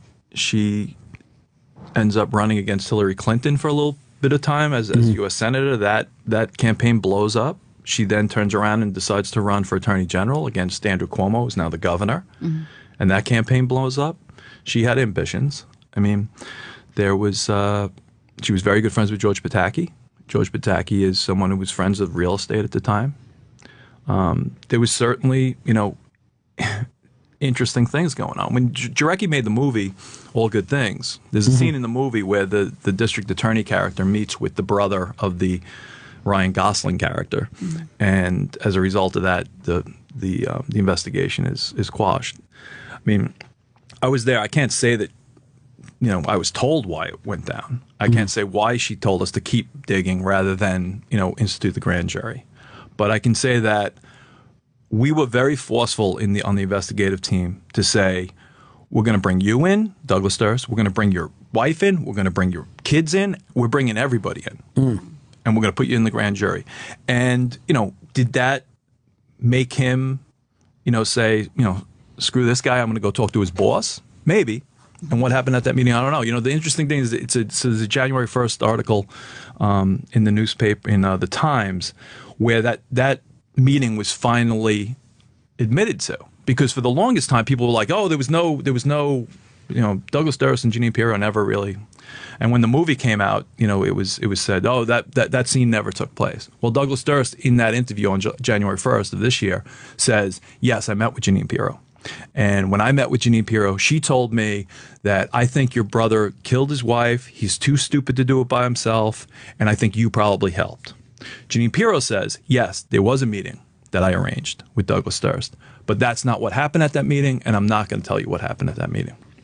So I felt vindicated at that point. I was like, okay, finally this meeting, this secret meeting, people are saying it happened. Because I was kind of out there, the only one screaming about this secret meeting. Well, the fact is, she presents herself and everybody else presents her as like she's this attack dog on this. But you're not feeling that way. Well, look, certainly, she flew all over the country when this guy was, getting locked up everywhere, right? And she she loves publicity, right? So that's no secret about her. So to show up in another, my father was district attorney of Brooklyn for 25 years, right? The man never left Brooklyn to go to another jurisdiction and say, well, we're going to, he's been arrested there, but we think he did something in Brooklyn. I mean, it was insane. I never saw that. No prosecutor ever saw a district attorney travel to another jurisdiction. And we would get calls from the other jurisdictions saying, keep your boss out of it. Right. What's going on here? And because she was stealing the spotlight. She's very attractive. She's very good in the front of the cameras. The press loves her. She's, accessible. And the reality is that, she ends up stealing the show. And she did that in Pennsylvania. She did that in Galveston. She became the issue in Galveston. When he went to trial, the issue was she was doggedly after him. And that's why he believed nobody would believe me when it was self-defense. So I had to cut up the body because Jeanine Pirro was in the newspaper saying that I did this. I mean, the reality was that there weren't that many articles at the time. Right. And Texas, Murphy and I got on the phone with them the weekend that Durst was testifying and said, we'll send you all. There's no front page articles of Durst, reopening of the case. There was a article here and an article there, but they didn't use that on cross-examination, and he crushed them. He crushed them down there. Yeah, and DeGarren is a wizard. He's amazing, and they did a great job of taking a case where the guy killed the guy. The head's missing, right? Right. So there's no way that, he says he shot him in the face during this struggle, but we probably think that he killed Morris Black, the same way he killed Susan Berman, which is one in the back of the head. But since the head's missing, he can say whatever he wants because that's where the bullet was, right? Right. And they never got it. There was this strange thing where all the body parts are recovered except the head. This guy knew. Right. Yeah. I'm not letting them find the head. So the head is someplace. We don't know where it is, but I'm sure there's a bolt in the back. I even wonder how much of that was luck. You know what I mean? Like maybe the head just floated off. Yeah. Because they called it jinx, but the luck that he had so many places. Yeah. But you can sit down as an attorney and appreciate that kind of defense. You can do that as it's look, like the funny thing was so we were going full force with the investigation still, and we were making a lot of headway, and then this Texas thing comes up, right? And everybody in my office except for Murphy was saying, "Oh, you're done. He's going to go to jail forever, and this case is done. Wrap it up." And I was like, I guess, but he's going to say something. Like, there's going to be a defense. He's paying these lawyers lots of money. They're really good. And there's going to be a defense. So I think that we're probably going to convict him down there. It's going to be great. He's going to go to jail forever. My case will go away. But let's just keep it open just in case. And once we started watching, because the case was on TV, some of it, it was like, oof, DeGarren's making a lot of headway here. And, the truth be told, when you have a dead person and the defendant is willing to tell a story, you got nobody saying that didn't happen, right? And so his story is that, we would go out shooting together. I knew he had guns. I walk in my apartment. He's there. He's got the gun. I grab him. We struggle. I mean, the chopping up of the body is the stuff he had to worry about, really. And he did that by pointing the finger at Jeanine Pirro, which they did a great job of, but was fabricated. You say what you want about Jeanine. It's not true what he said on the stand. And the fact that they didn't go after him on that was, we called down there at one point, right? We're telling him, look, here's a bunch of more stuff you can cross him on. And they were like, Kevin, let me tell you something. He chopped up this body. We're in Texas. I don't know what would happen up in New York, but in Texas, this jury's going to convict him. Yeah. They're like, okay, good luck. And that's what happened. And I remember I was coming from a friend's funeral, a friend's mother's funeral, and back then it was beepers, right? My beeper goes off. 911. So I pull off the side of the road, and I get on the phone, and it's Pirro. They fucking acquitted him. He's going to come kill me now. And, there was this gun charge that they still had. I'm like, no, they're not releasing him. Don't worry. We got some time because the feds had him on a gun charge because when he was arrested in Pennsylvania, he had a gun in the car. And so we had some more time. But then that's when we really geared up. But her first thought was, I'm in danger. He's coming for me. Yeah.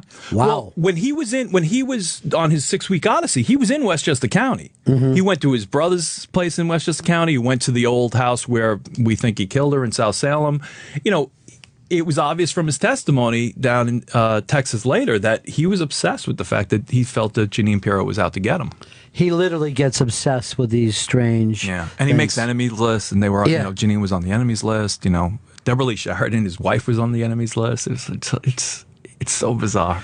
Well, do you think there's a chance in L.A. the same thing can happen as happened in Texas? What's interesting, and I've talked to people about. I mean, I've had like a lot of press inquiries and stuff, and I've done nothing. And the only reason I'm here is because I love you, and I think that you give me joy every day. And I'm like, what can I do for this guy? I'm going to reach out. It's true. I mean, I listen every day, and it's like, okay. But what I tell my friends who ask me is this. He's got a gun charge in New Orleans now, right? And that gun charge in New Orleans could be taken federally. And if that's taken federally, that's a 10-year minimum, right? He's going to die in jail if they do it that way. The interesting thing about the L.A. case is that you have a prosecutor who's supposedly very good. I don't know the man, but supposedly very good, very thorough. And he has a case right now that will be the OJ of, the 2000s. Right.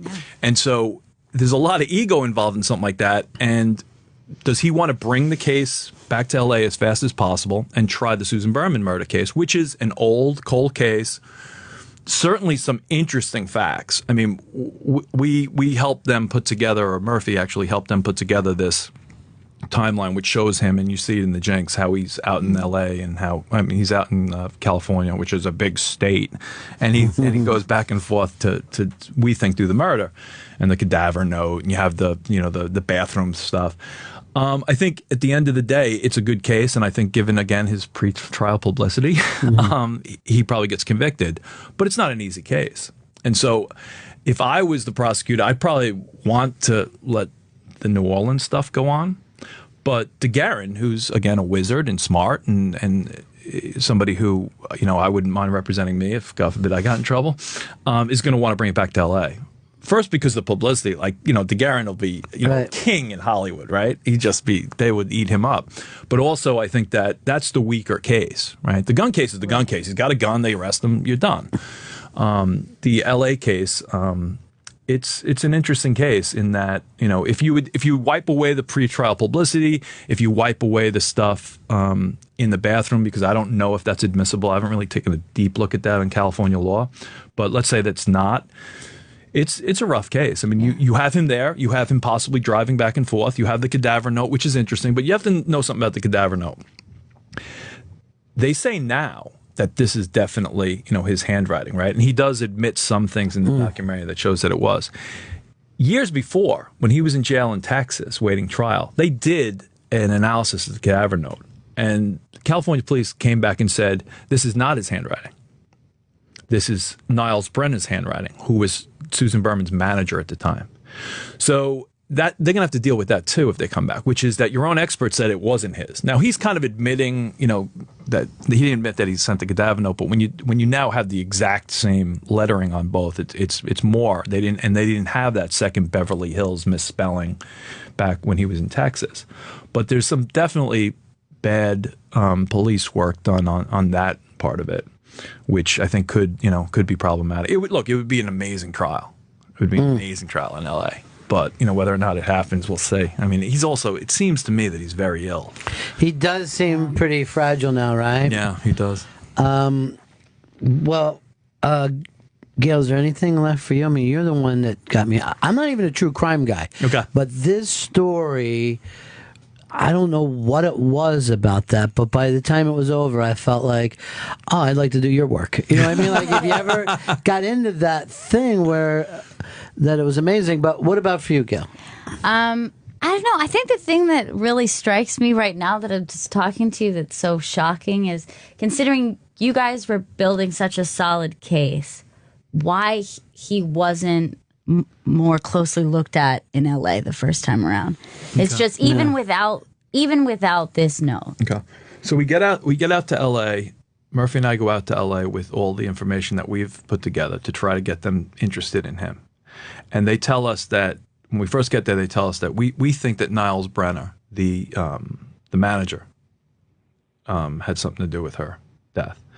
And they were concerned, they told us, that since we were building this case against Niles Brenner, that we'd eventually have to turn it over to Durst's lawyers if we arrest Durst, and we're going to look bad that we were looking at the wrong guy.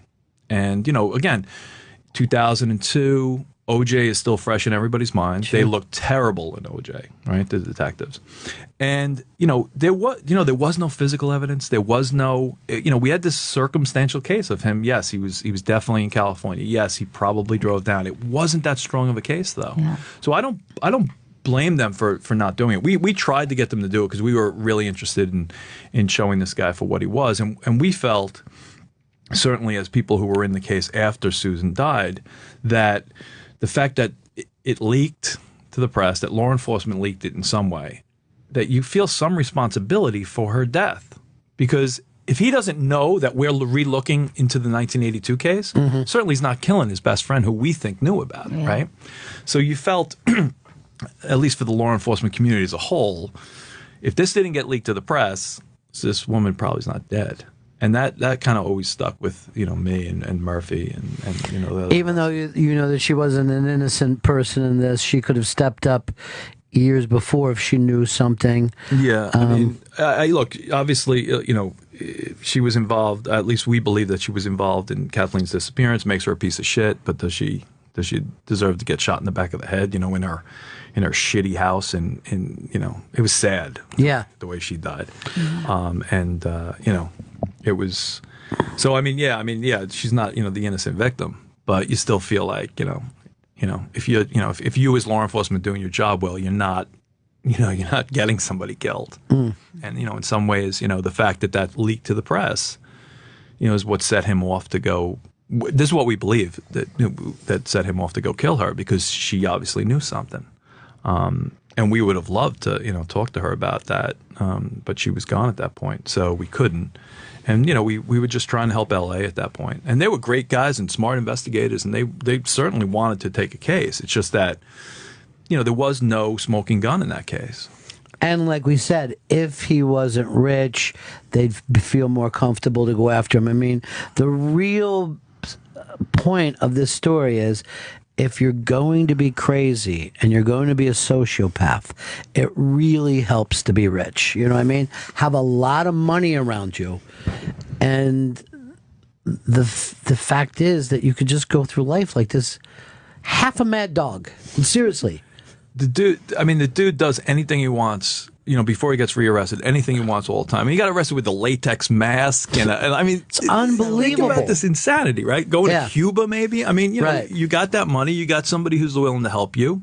Yeah, you can do whatever you want, and you beat the criminal justice system. In a case that 99.99999% of people get convicted of killing Morris Black. They all plead guilty, right? At that point, when you did that, this guy beats it. It makes the whole system look terrible. It does. And that's something that that's sad. And people say all the time, like, when I was a criminal defense attorney, like, how could you become a criminal defense attorney? How could you do that? I'm like, yeah, wait till you get fucking locked up and you need to call me. Absolutely. Right? Or your kid gets locked up. And it would happen. Like, it'd be a cocktail party, some guy tried to give me a piece of shit about, like, being a defense attorney, and then 3 weeks later that kid gets locked up. I'm like, oh yeah, how do you feel now? The bottom line is, if you can pay, you can play that system. Right. You can definitely play that system. Well, I think that no matter who's in front of a jury, you almost feel for them. Like, if I'm on a jury, you really have to prove that before I want to take away somebody's freedom, or I want to send them away. So I always, the fact that there are attorneys that are just great at what they do sometimes can make you pissed off, and other times that makes you go, yeah, this is a great country that you could go out and... It's the idea of shadow of a doubt. I think that it's just too much sometimes for people to bear, to ruin someone's life or to change someone's life. You saw that Texas jury. Yeah. There were some people that were crushed over that. And the other thing that sometimes we think of, cops and prosecutors by certain things. But when that Galveston cop was crying, and you're like, yeah, this shit matters to him. Yeah. Yeah. Those are the people you want on your team, right? The guys who really care about the case. And it's I was in the system for 15 years, both as a prosecutor and a criminal defense attorney, and those guys are, they're a handful. There's really not that many who care that much. Yeah. And so, he did, Murphy did. There were some good investigators who wanted this to go down the right way. They were outgunned. I mean, and again, going back to the money, if you can pay for somebody like he didn't just hire DeGuerin, right? He hired the other guy who was also the top. So they had two top guys in Texas as his lawyers. I mean, these guys, DeGuerin did a lot more cooperation with the Jinx, so you see him a lot more. The other dude was great too, though. I mean, I remember watching his stuff. And, they were just outgunned, and they did a great job. And picking a jury that they know would be great, and then Galveston prosecutor, probably the amount of money he had for that case was almost nothing. And the amount of money he made, right? Yeah. How much money are you making as a prosecutor? You don't make a lot of money. Yeah. So, I mean, unfortunately, a lot of times there are some people who stay, but, sometimes you can't afford it as a prosecutor. And, jury consultants, that you can hire from the defense, they hire jury consultants on the case. When you watch the verdict and you see Bob, like, when he's like, did she say not guilty? Yeah. Right? There's like 9 attorneys around him, right? Hugging him, touching him. It's like, well, how much that cost, Anything that the Jinx got wrong, or anything that you thought that they missed? No, I mean, the funny thing, about the Jinx is that, I'm in the Jinx from an interview that took place 10 years ago. Right. So Jarecki reaches out to me when he's making the movie with Ryan Gosling, All Good Things. And he's like, hey, I'm going to make this movie out of the blue, right? I knew him from Capturing the Freedmans, which at the time was my favorite documentary, just amazing. And he reaches out to me and says, hey, I'm making this movie, this feature film, and I understand you're the guy to see. Can we talk about it? And I knew him from Capturing the Freedmans. I'm like, dude's my idol, right? I'll do anything for him. This is why I'm here with you. So I was like, okay. So we went to New York, and I told him basically a lot of the stuff that we had learned and had this file. And he wrote the script, and the script went. And towards the end, he was like, can I put you on tape? And I'm like, why? He was like, well, DVD stuff, extra stuff. And I honestly was uncomfortable about it because I'm just... But he had been such a good guy, and we had gotten along. I'm like, all right, we'll do an interview, whatever. So we did this interview, which ends up in the Jinx. So go to the premiere of the movie. It was very nice, and all that stuff. And then I don't hear from him. A couple years later, he calls me up, and he's like, I got Bob to agree to do an interview with me. I'm like, are you fucking kidding me? He goes, yeah, he's going to do an interview. What do you think I should ask him? So we talked a little bit. I didn't help him all that much, but I did what I could. Mark Smerling's a very nice guy, his producing partner. So we talked a little bit. They were out in L.A. I met them because I live in L.A. now. I met them and helped them a little bit, and then I didn't hear anything, right? And now I'm in the TV business now, right? I write for TV, and so I have an agents and and stuff, and I get a call from a friend of mine who says, "Hey, HBO is like buying some documentary about this guy Durst. You've talked about this Durst case. What's the story?" And I'm like, "Okay." So I call up Jarecki. I'm like, what's going on? He goes, oh yeah, we made this documentary. Bobby talked to us, and where do you see it? And we were going to go to Sundance, but it was way too long, and so we decided to sell it to HBO. I'm like, wow, that's great, man. Congratulations. He goes, you're in it. I'm like, what do you mean I'm in it? He goes, well, remember that? I'm like, you got to be fucking kidding me. I'm like, dude, you told me. He goes, yeah, but you signed a general release. I'm like, don't fucking lawyer me, man. I know what I signed. Okay, fine, but you didn't think to call me and say, hey, dude. So he's like, yeah, I probably should have. Sorry, you want to come to the premiere? It's at CAA. I'm like, okay. And I was nervous, Ron, because I didn't remember what I had said. Sure. Right? 10 years ago. And it was around the time that, I stopped. So it was like, okay. And so I was talking to him, and I had a couple sleepless nights, and I called him back up. I'm like, dude, I'm afraid, like, am I going to get sued by people? Like, he's like, no, you look fine. Don't worry. So I go to the premiere at CAA. They show the first 2 episodes, which I'm not in, right? And I brought my wife, and my wife is a Boston girl. And Jarecki's there, and we go talk to Jarecki, hug him and all that. And my wife goes up to Jarecki and says, listen to me. You fuck my husband in this documentary, you will not have a sleepless night the rest of your life. He was like, he knew her, he had met her. But he was like, Kevin, it's going to be fine. And then we watch it, and it was fine, right? I'm a fact witness, right? Yeah. I just say this, that, and the other thing, and blah, blah, blah, and which is fine. But again, they didn't give, I was sitting there with everybody else not knowing, right? I mean, Murphy called me up and said, make sure you watch 5 because it's going to blow your mind. And he knew about the Beverly stuff, but he wouldn't tell me. And then I watched 5, and I was like, holy shit. And then 6 was... Got amazing, man. I mean, it's just... Totally amazing, Rob. The first episode, I was like, what? But by the time I got to the end of it, I mean, from a TV point of view, that it was phenomenal television. And I can't say he got anything wrong. What I've said to other people is there's just so much more to the story. I mean, there's just so much more about like what was really going on during the investigation at the time, and the other things that we were able to uncover. I mean, I listened to so many hours of tapes of this guy rambling like a lunatic. And Deborah Lee Sheridan, every time he would get close to making an admission, she would be like, Bobby, yep, Bobby, we're being taped, Bobby. And you'd be like, oh, I'm almost there. It's the wife. And what was she thinking? I mean, that's what's going to get really weird in the next trial, I think. Yeah. She's going to really be exposed. Like, why? Yeah. And, a lot of people are like, well, they have he married her to basically shut her up for the husband and wife privilege, right? Mm-hmm. The reality is, though, that privilege belongs to the person, right? So it doesn't belong to Bobby, it belongs to her. So she can flip on him anytime, and it would be fine. There's some talk that they were going to charge her with possibly helping him escape with some kind of crimes and then possibly try to flip her. She probably knows a lot. I would imagine she knows a lot. We tried to talk to her when we found out where she was. Jeanine Pirro went down and actually confronted her face to face. Again, another thing that elected district attorney would never do, but she was a bulldog on the case at times, and she went down and tried to get her to talk, but she wasn't talking. And you see her in the Jinx, and she seems to be one tough lady. Yeah. I mean, she's not messing around, and she's done well being Mrs. Bobby Durst, right? Yeah, I imagine, right? Kevin Hines, thanks so much for coming in, man. My pleasure, man. Thank you so much. The Jinx, to me, it just seems like this is going to be round one. By the time this, gets taken to trial, I think it's going to be the biggest case since OJ. I really do think and I mean, that. we'll see what happens. I mean, it's kind of like stay tuned. It's crazy. All right, we're going to go to break. Thanks so much for coming in, dude. I'll talk to you later on. Crowd the plate, and he'll put one in your ear. It's Bennington on Opie Radio, XM 103, Sirius 206.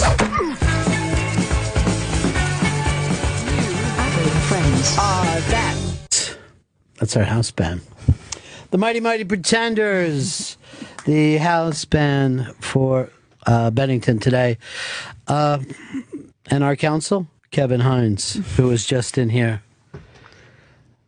Cal, there's got to be some kind of deal that we could do where we start investigating crimes. I think that we would be great at it. I know that we'd be great at it. Particularly if there's a documentary made first. Right. We could use that as our starting point. We'll do all the research. Yeah, that's helpful. And then we can watch that documentary and then get our findings from that. Well, there's something else that I feel like I'm pretty good at. I have a Rockford Files background that... And I realize that sometimes when the case looks bad, something could also happen. Maybe we'll talk to Angel and see if he's heard anything on the street. That could change things. Isn't it weird that I know, like, we haven't done the Bennington show that much, but to have that situation where you watch a show on TV, you talk about it, and the person calls and go, "Oh, I heard you guys talking about it. I'm going to be in New York. I'll stop by." That was so wild and so cool that we were able to make that connection. Because it's all you ever want in life. What you want, you're watching a movie or you're listening to an album and reading a book and you're like, I wish I could just talk to that person for a second. And then you get that chance and you're like, okay, I feel like I'm up to speed. Thank you for clearing that up for me. It was cool, though. That was really cool. I always kind of like, in the middle of it, I was like sort of daydreaming, imagining having that job, and like, yeah, I'm like, man, I could really do that. And then you hear 100 hours of audio, and you're like, no, I wouldn't. No, never mind. Too hard for me to do. That's too many hours for me. I just like doing stuff that takes 3 hours, and you just make up things most of the time. I don't really like working hard at things. And at least one of those hours we can talk about debut albums. Not just the case. Not just the case. Let me ask you something, Mr. Durst. Of all the albums that came out. Now, remember, we're talking 65 to 71. Kind of stupid stuff we do. A lot of our stuff is stupid. It's not as important, maybe, but... Do you think... Or maybe I just found this out. So last night, I told you I couldn't sleep. Yes. One of the problems that I had is just hearing fire engines all night. And I found out that there was a raging building fire not 100 yards from where I live. So scary. Yeah, you would think somebody might have warned us. Yeah, somebody maybe just knock up, say, hey, guys. Hey, you might burn up later. Careful. You guys should probably leave. No. They should have some sort of alarm system for something. I don't want to make... I know that you never want to say that, it's good in any direction, but it'll be good news for Java Girl if that coffee shop is out of there. It's going to be great for business. Here's Mike in Canada. Yeah, hey guys, I really enjoy that true crime stuff greatly, especially when you get a guest like that that's like very blunt and plain spoken and not looking for a lot of the glory in it. But I don't know, Ron, if you remember, but Opie and Anthony did an interview with Patrick Kennedy, who was the lead detective on the Dahmer case. And to my thinking, that's the best interview that those guys ever did. That guy was such a plain-spoken, real guy. Like you said, if you find out what it's really like for someone to be stuck with that information. You know what I mean? Like, it really must feel like an incredible responsibility to have the information to know that a killer could be free right now. It's got to weigh on you, and it's got to make you feel just a tremendous amount of responsibility to do right by the victim, or, just to get the truth out there. And then you've got all this red tape and stuff that you have to kind of hurdle around to get to it. Yeah, that's got to be terrible. And I mean, when you're hearing about the meeting between the prosecutor and Durst's brother, I mean, let's face it, that Durst family's crazy even when they're not Robert Durst. I totally believe that. Yeah, I mean, some of the points he was bringing up about, normally in a case like that, you would have somebody who is high profile with a lot of money. They've got pull. They're like, find my daughter-in-law, find my sister-in-law. That's normally the angle people with money take on something like that, and you just weren't seeing from this case. Speaks pretty loudly, I think. Well, when the trial comes on TV, I think it's going to be major. And for all the people out there going, I don't know, I don't watch the HBO show. We just gave you a little gift. God damn it. Cherish it. Okay? Cherish it. You've got to cherish it. Cherish is the word I don't know if you could ever put the word cherish in a song and have it work out for you. Cherish. Yeah, exactly. Thank you for proving a point. Yeah. No further questions. You may step down. Oh. I want to make sure I plug E-Rock's show tonight. E-Rock, I'm going to guess you got Chris coming back on this week. No, I loved hearing that the other day. It's like every week it's Chris Elliott. No, we had to bump him one week, but that aired last week. It's on demand. You can find that. But this week I have Kevin Heffernan and Steve Lemmy from Super Troopers. They're calling to talk about their getting all the money in one day for it was Super Troopers crazy. too. Yeah. So they're going to be calling in. I also have Sean Ashmore from The Following and X-Men, and Bridget Mendler from Undateable on NBC. Jesus Christ. Yeah. This is packed. Just packed with guests. By the way, hope you like talking to people. The this thing feels like The Following to me, like the guy who wrecked the plane. It just seems like something that would happen in The Following. Like if this was a movie, the guy who was flying that plane into the Alps was hypnotized and drugged by a secret organization, a.k.a. The Following. Also, I want to bring up later on today, Sam's show. Is he already out in L.A.? Is he? He's in San Jose. Okay, in San Jose for WrestleMania. He's doing a show tonight, 3:00 on the East, and it's ring ropes, 3 or 4. What do you want to do? I'm old school. I think 4 ring ropes is the way to go, but it changes everything. For my generation, 3. Yeah, I know. I understand. I get it, I just don't think you had the tautness that we had earlier. but then somebody could sit on those ropes and then you could slip under if you're like a lady. Like a little lady. Like a little Miss Lady.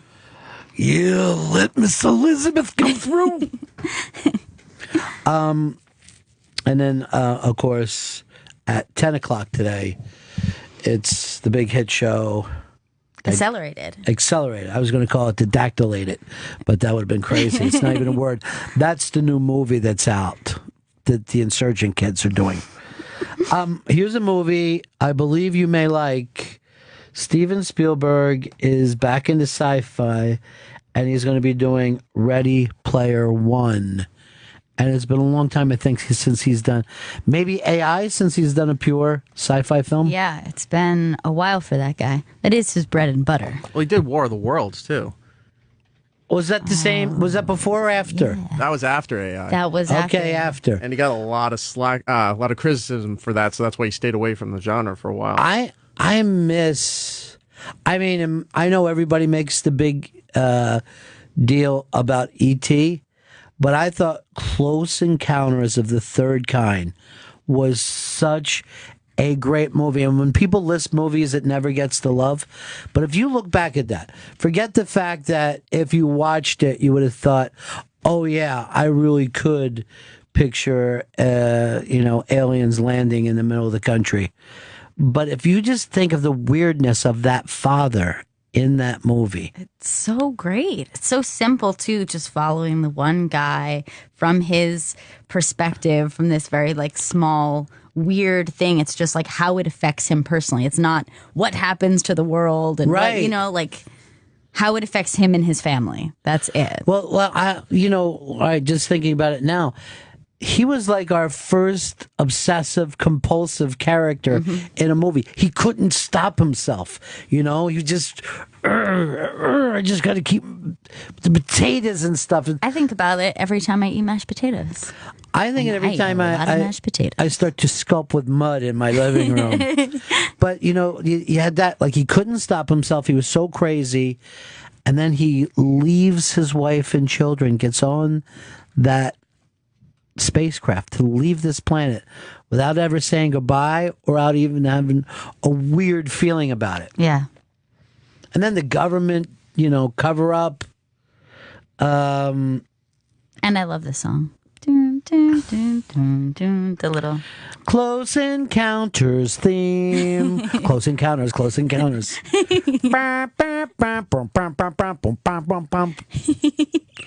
These people, they felt the need to come here. Who are you folk? You're not even an American.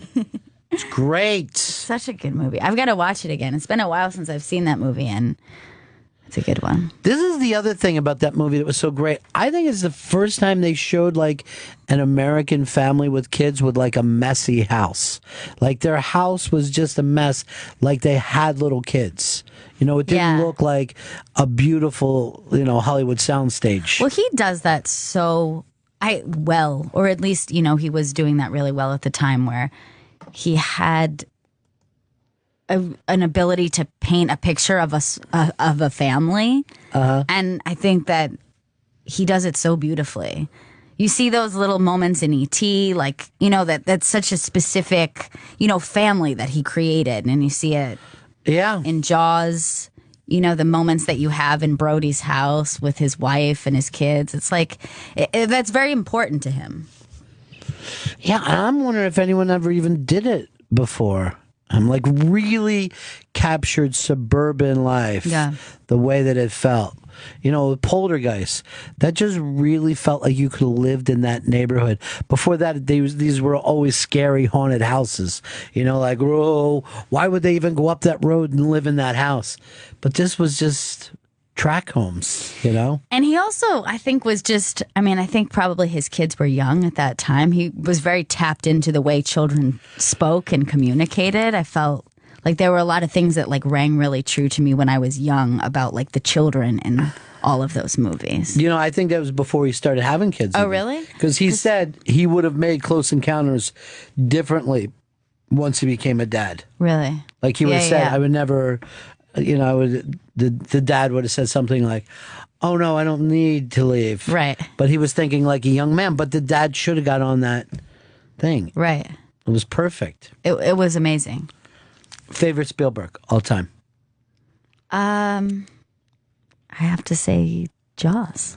I think I've seen Jaws more than I have seen any other film. Every summer you watch Jaws? Every summer, spring, winter, and fall. You mean? All you've got to do is calls. I was also accused by a friend that I reference Jaws once a week. And I don't think that that's true. But that's a lot of talking about Jaws if that's true, and I hope it's not. Did it change the way that you, like when you went in the water? Because I saw it in the theater when it came out. And you can imagine.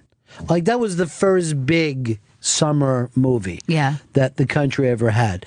That, and then the fact that Star Wars came out kind of ruined films after that, because every film had to become a blockbuster. A big summer blockbuster. Yeah, of course. It totally, to this day, I think about Jaws when I'm at the beach, when I'm in the water. The sound to me of being at the beach, going under the water and hearing people talk who are above water, the way that sounds through the water, I'm like, I got to get out. I'm freaking out. That changed it for me when you're out deep enough that your legs are just dangling. Yeah, I can't even do that. Like I can't. Cheese sticks for Jaws, you know? Just like, you're never as vulnerable as when you're just floating and your legs are down. And the other thing is, because of Jaws, if I'm diving and there is a wreck with a hole in it, I won't go up too close in case a head pops out right in front of me, because I don't want to drop the tooth that I have in my hand. Pulls a tooth out the size of a shot glass. They're all gonna die. Why didn't they look into that and say, oh yeah, this was definitely a shark attack? After that, they're like, who knows what killed that man in the boat? It was Ben Gardner's boat. You know, amity, it means friendship. Greatest mayor in any movie ever. Best dressed mayor, that's for sure. Well, he had those little anchors all over his jacket. You know, here's the weirdest scene in Jaws, and I think it's early on, but Brody is walking down the beach with a kind of a gay guy in really short white shorts.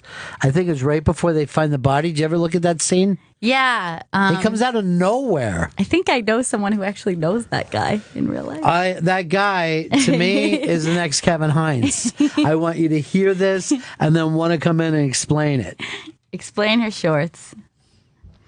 All right. Do you think, though, after E.T., we ever really had the E.T. Poltergeist summer?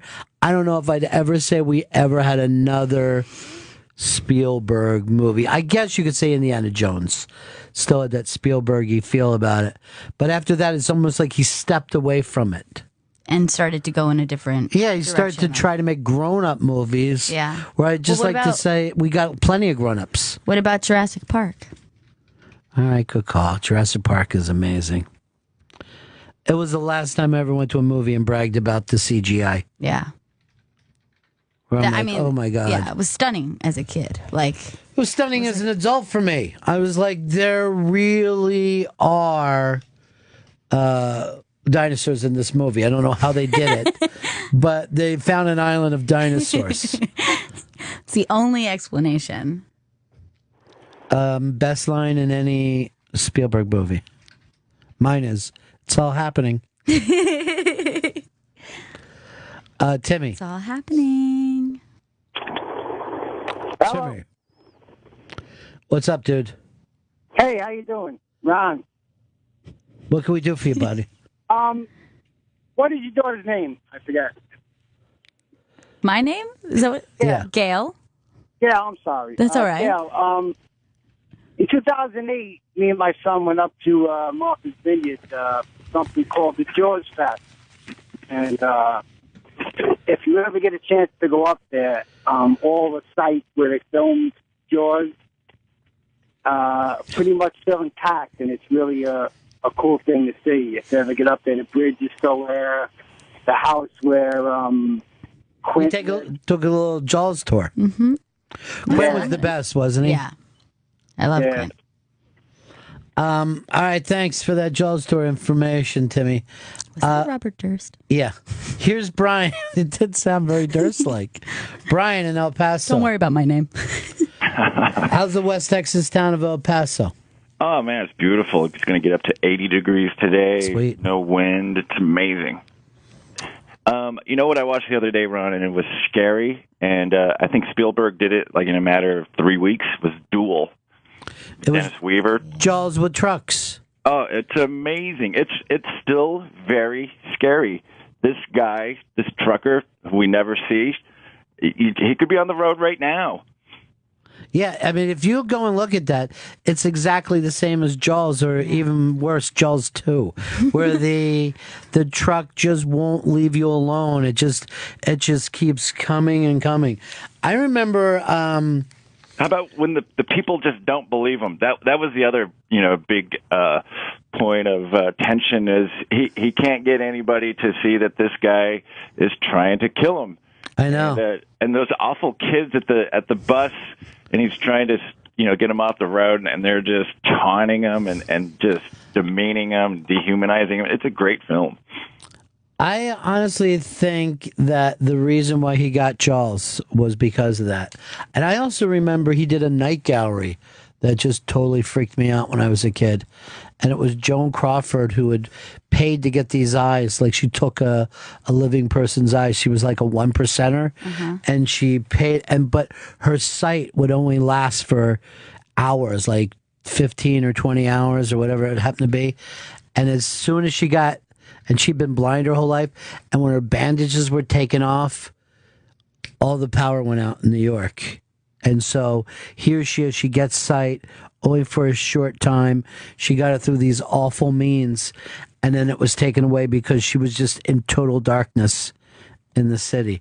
It was insanely great. Super scary. Yeah. There's a picture of her. It's terrifying. Yeah. I'm scared already. You should be. You should be scared of her and those eyes that she really didn't deserve. The ending song was Hungry Eyes. No one knows what it's like to be Steve Spielberg. You think everybody calls him Steve or Big Steve? Steve. I always like when somebody knows a celebrity personally, and they either shorten the name or lengthen the name depending on what, and it makes it sound like. Right. Yeah, I was talking to Steve Spielberg the other day. Oh, Big okay. Steve. Stevie Spiels said something so funny to me at a party. Who was I? Was there with Dusty and Alpac. That's what I call Al Pacino, Alpac. Big alpaca sometimes. Yeah. Alpac. Let's go to Outback. Why are you looking at me like that, dude? Don't you play with me. Alpac.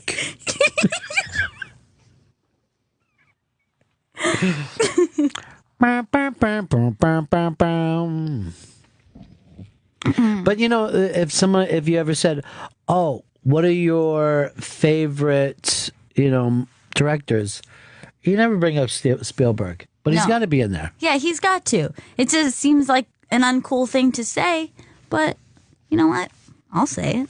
Yeah, I know, but then people are going to go, well, because of him, we got Michael Bay. Are you satisfied? I'm not afraid to look uncool. You're uncool. Did you like the Indiana Joneses? Yeah. I was a kid when what's the second one? Temple of Doom came out, and I remember that everyone was all upset. The first one was better. But because I was a kid and saw that, I was like, what are you talking about? How could the first one be better than this? This is the best thing ever. I think I had seen the second one first. So to this day, I kind of like that one best because it reminds me of being a kid. With terrifying, with the bugs and the Yeah, I think that's what their brain. big problem. They thought it was too terrifying for kids. Yeah. They actually yelled at him. These movies are supposed to be for kids. And what about Short Round? Yeah, Short Round was kind of considered a racist character. Dr. John! Dr. John! And then that chick was his wife, right? Was Spielberg married to the blonde from that? Yeah. Yeah. He's married to and dates who's ever in his movies. Oh my God, is he nuts? It's my one impression, like one line impression of the blonde from Tumblr. Oh my God, is he nuts? That's all I have for that. That's plenty. We could actually make a vine out of that and really go places. Get people to favor our tweets. I get a blonde wig. We need someone to play short round. Shelby could be a short round.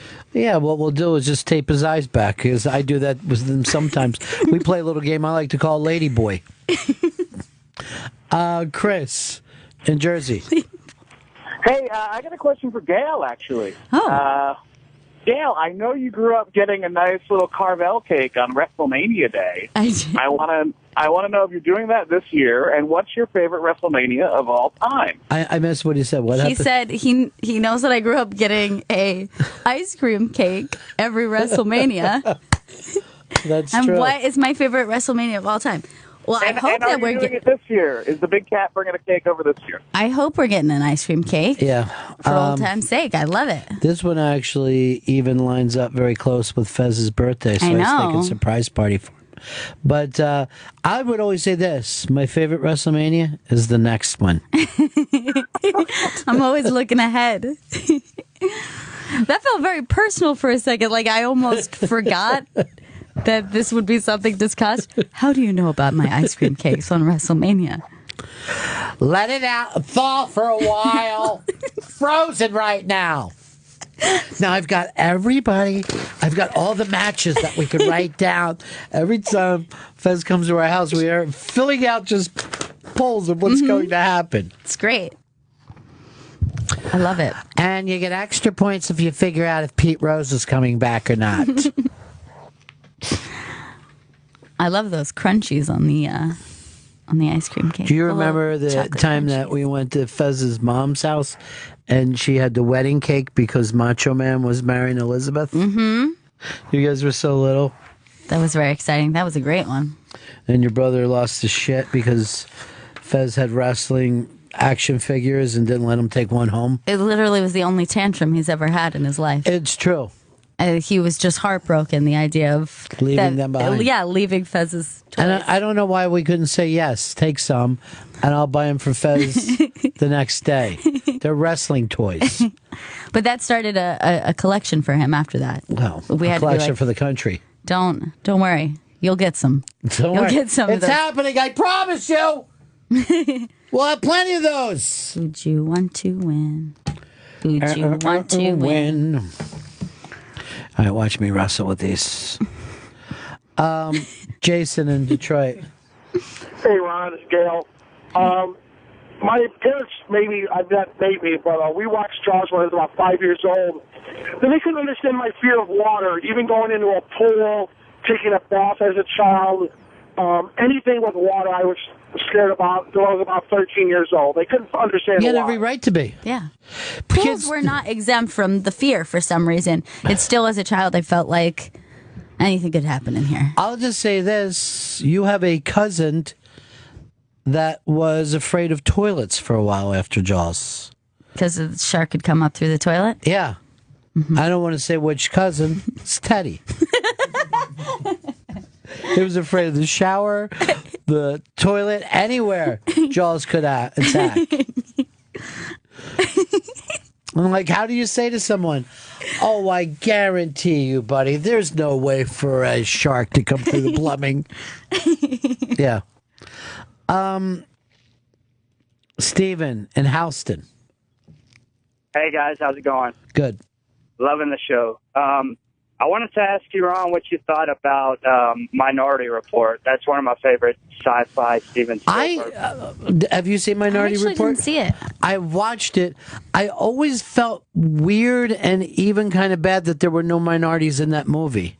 I just think if you're going to be Minority Report, there's a chance black people should be in it. If you're going to make a report on it. Yeah. Well, is a Scientologist considered a minority? That's a great question. And one for the ages, my friend. One for the ages. You know, they're doing that documentary, Clear, where they out Scientology.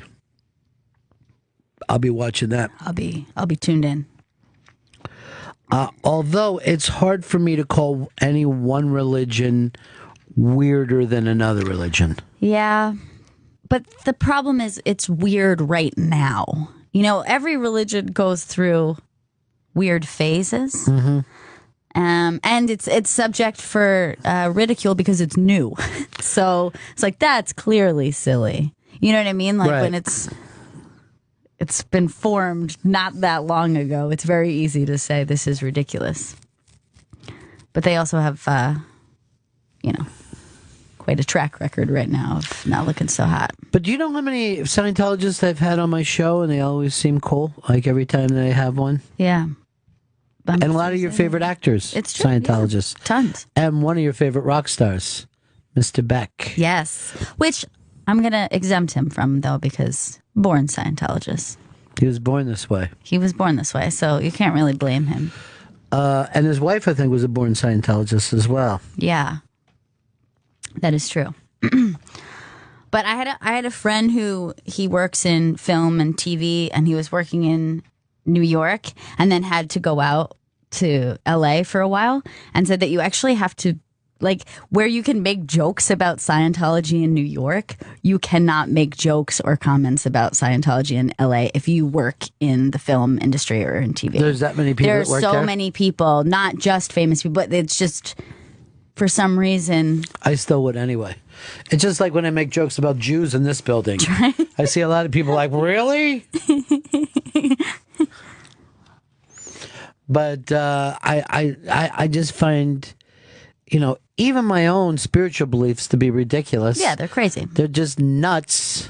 They're only for your own comfort of your mind. Yeah. And it's how, That's how it should always be. Yeah, and then, that's how everyone gets through the day. Could you really stand in judgment of how somebody's not going to just go crazy, fearing death constantly? It's like, let them have what they need. Everyone has their own things. Otherwise, we're going to be running out in the streets, ripping our hair out, screaming we're all going to die. So, Dan, this really makes me mad. Do you remember the guy Jack that called? Because it could have been Cajun Jack. I wish I could have fucking laced into him, because he's like, woohoo, Ron took my call about Bennington. But then a couple things before, he was like, that interview, I hope it's not common. I love Ron, but he has 3 other shows to do interviews. That wasn't an interview. It was a conversation. It was a hang, my friend. That was a conversation. Although I might put on Ron Bennington interviews now, come to think of it. We reserve the right to interview at any time. Yeah, we do. During the Ron Bennington interviews, I'll just do this while Gail's talking.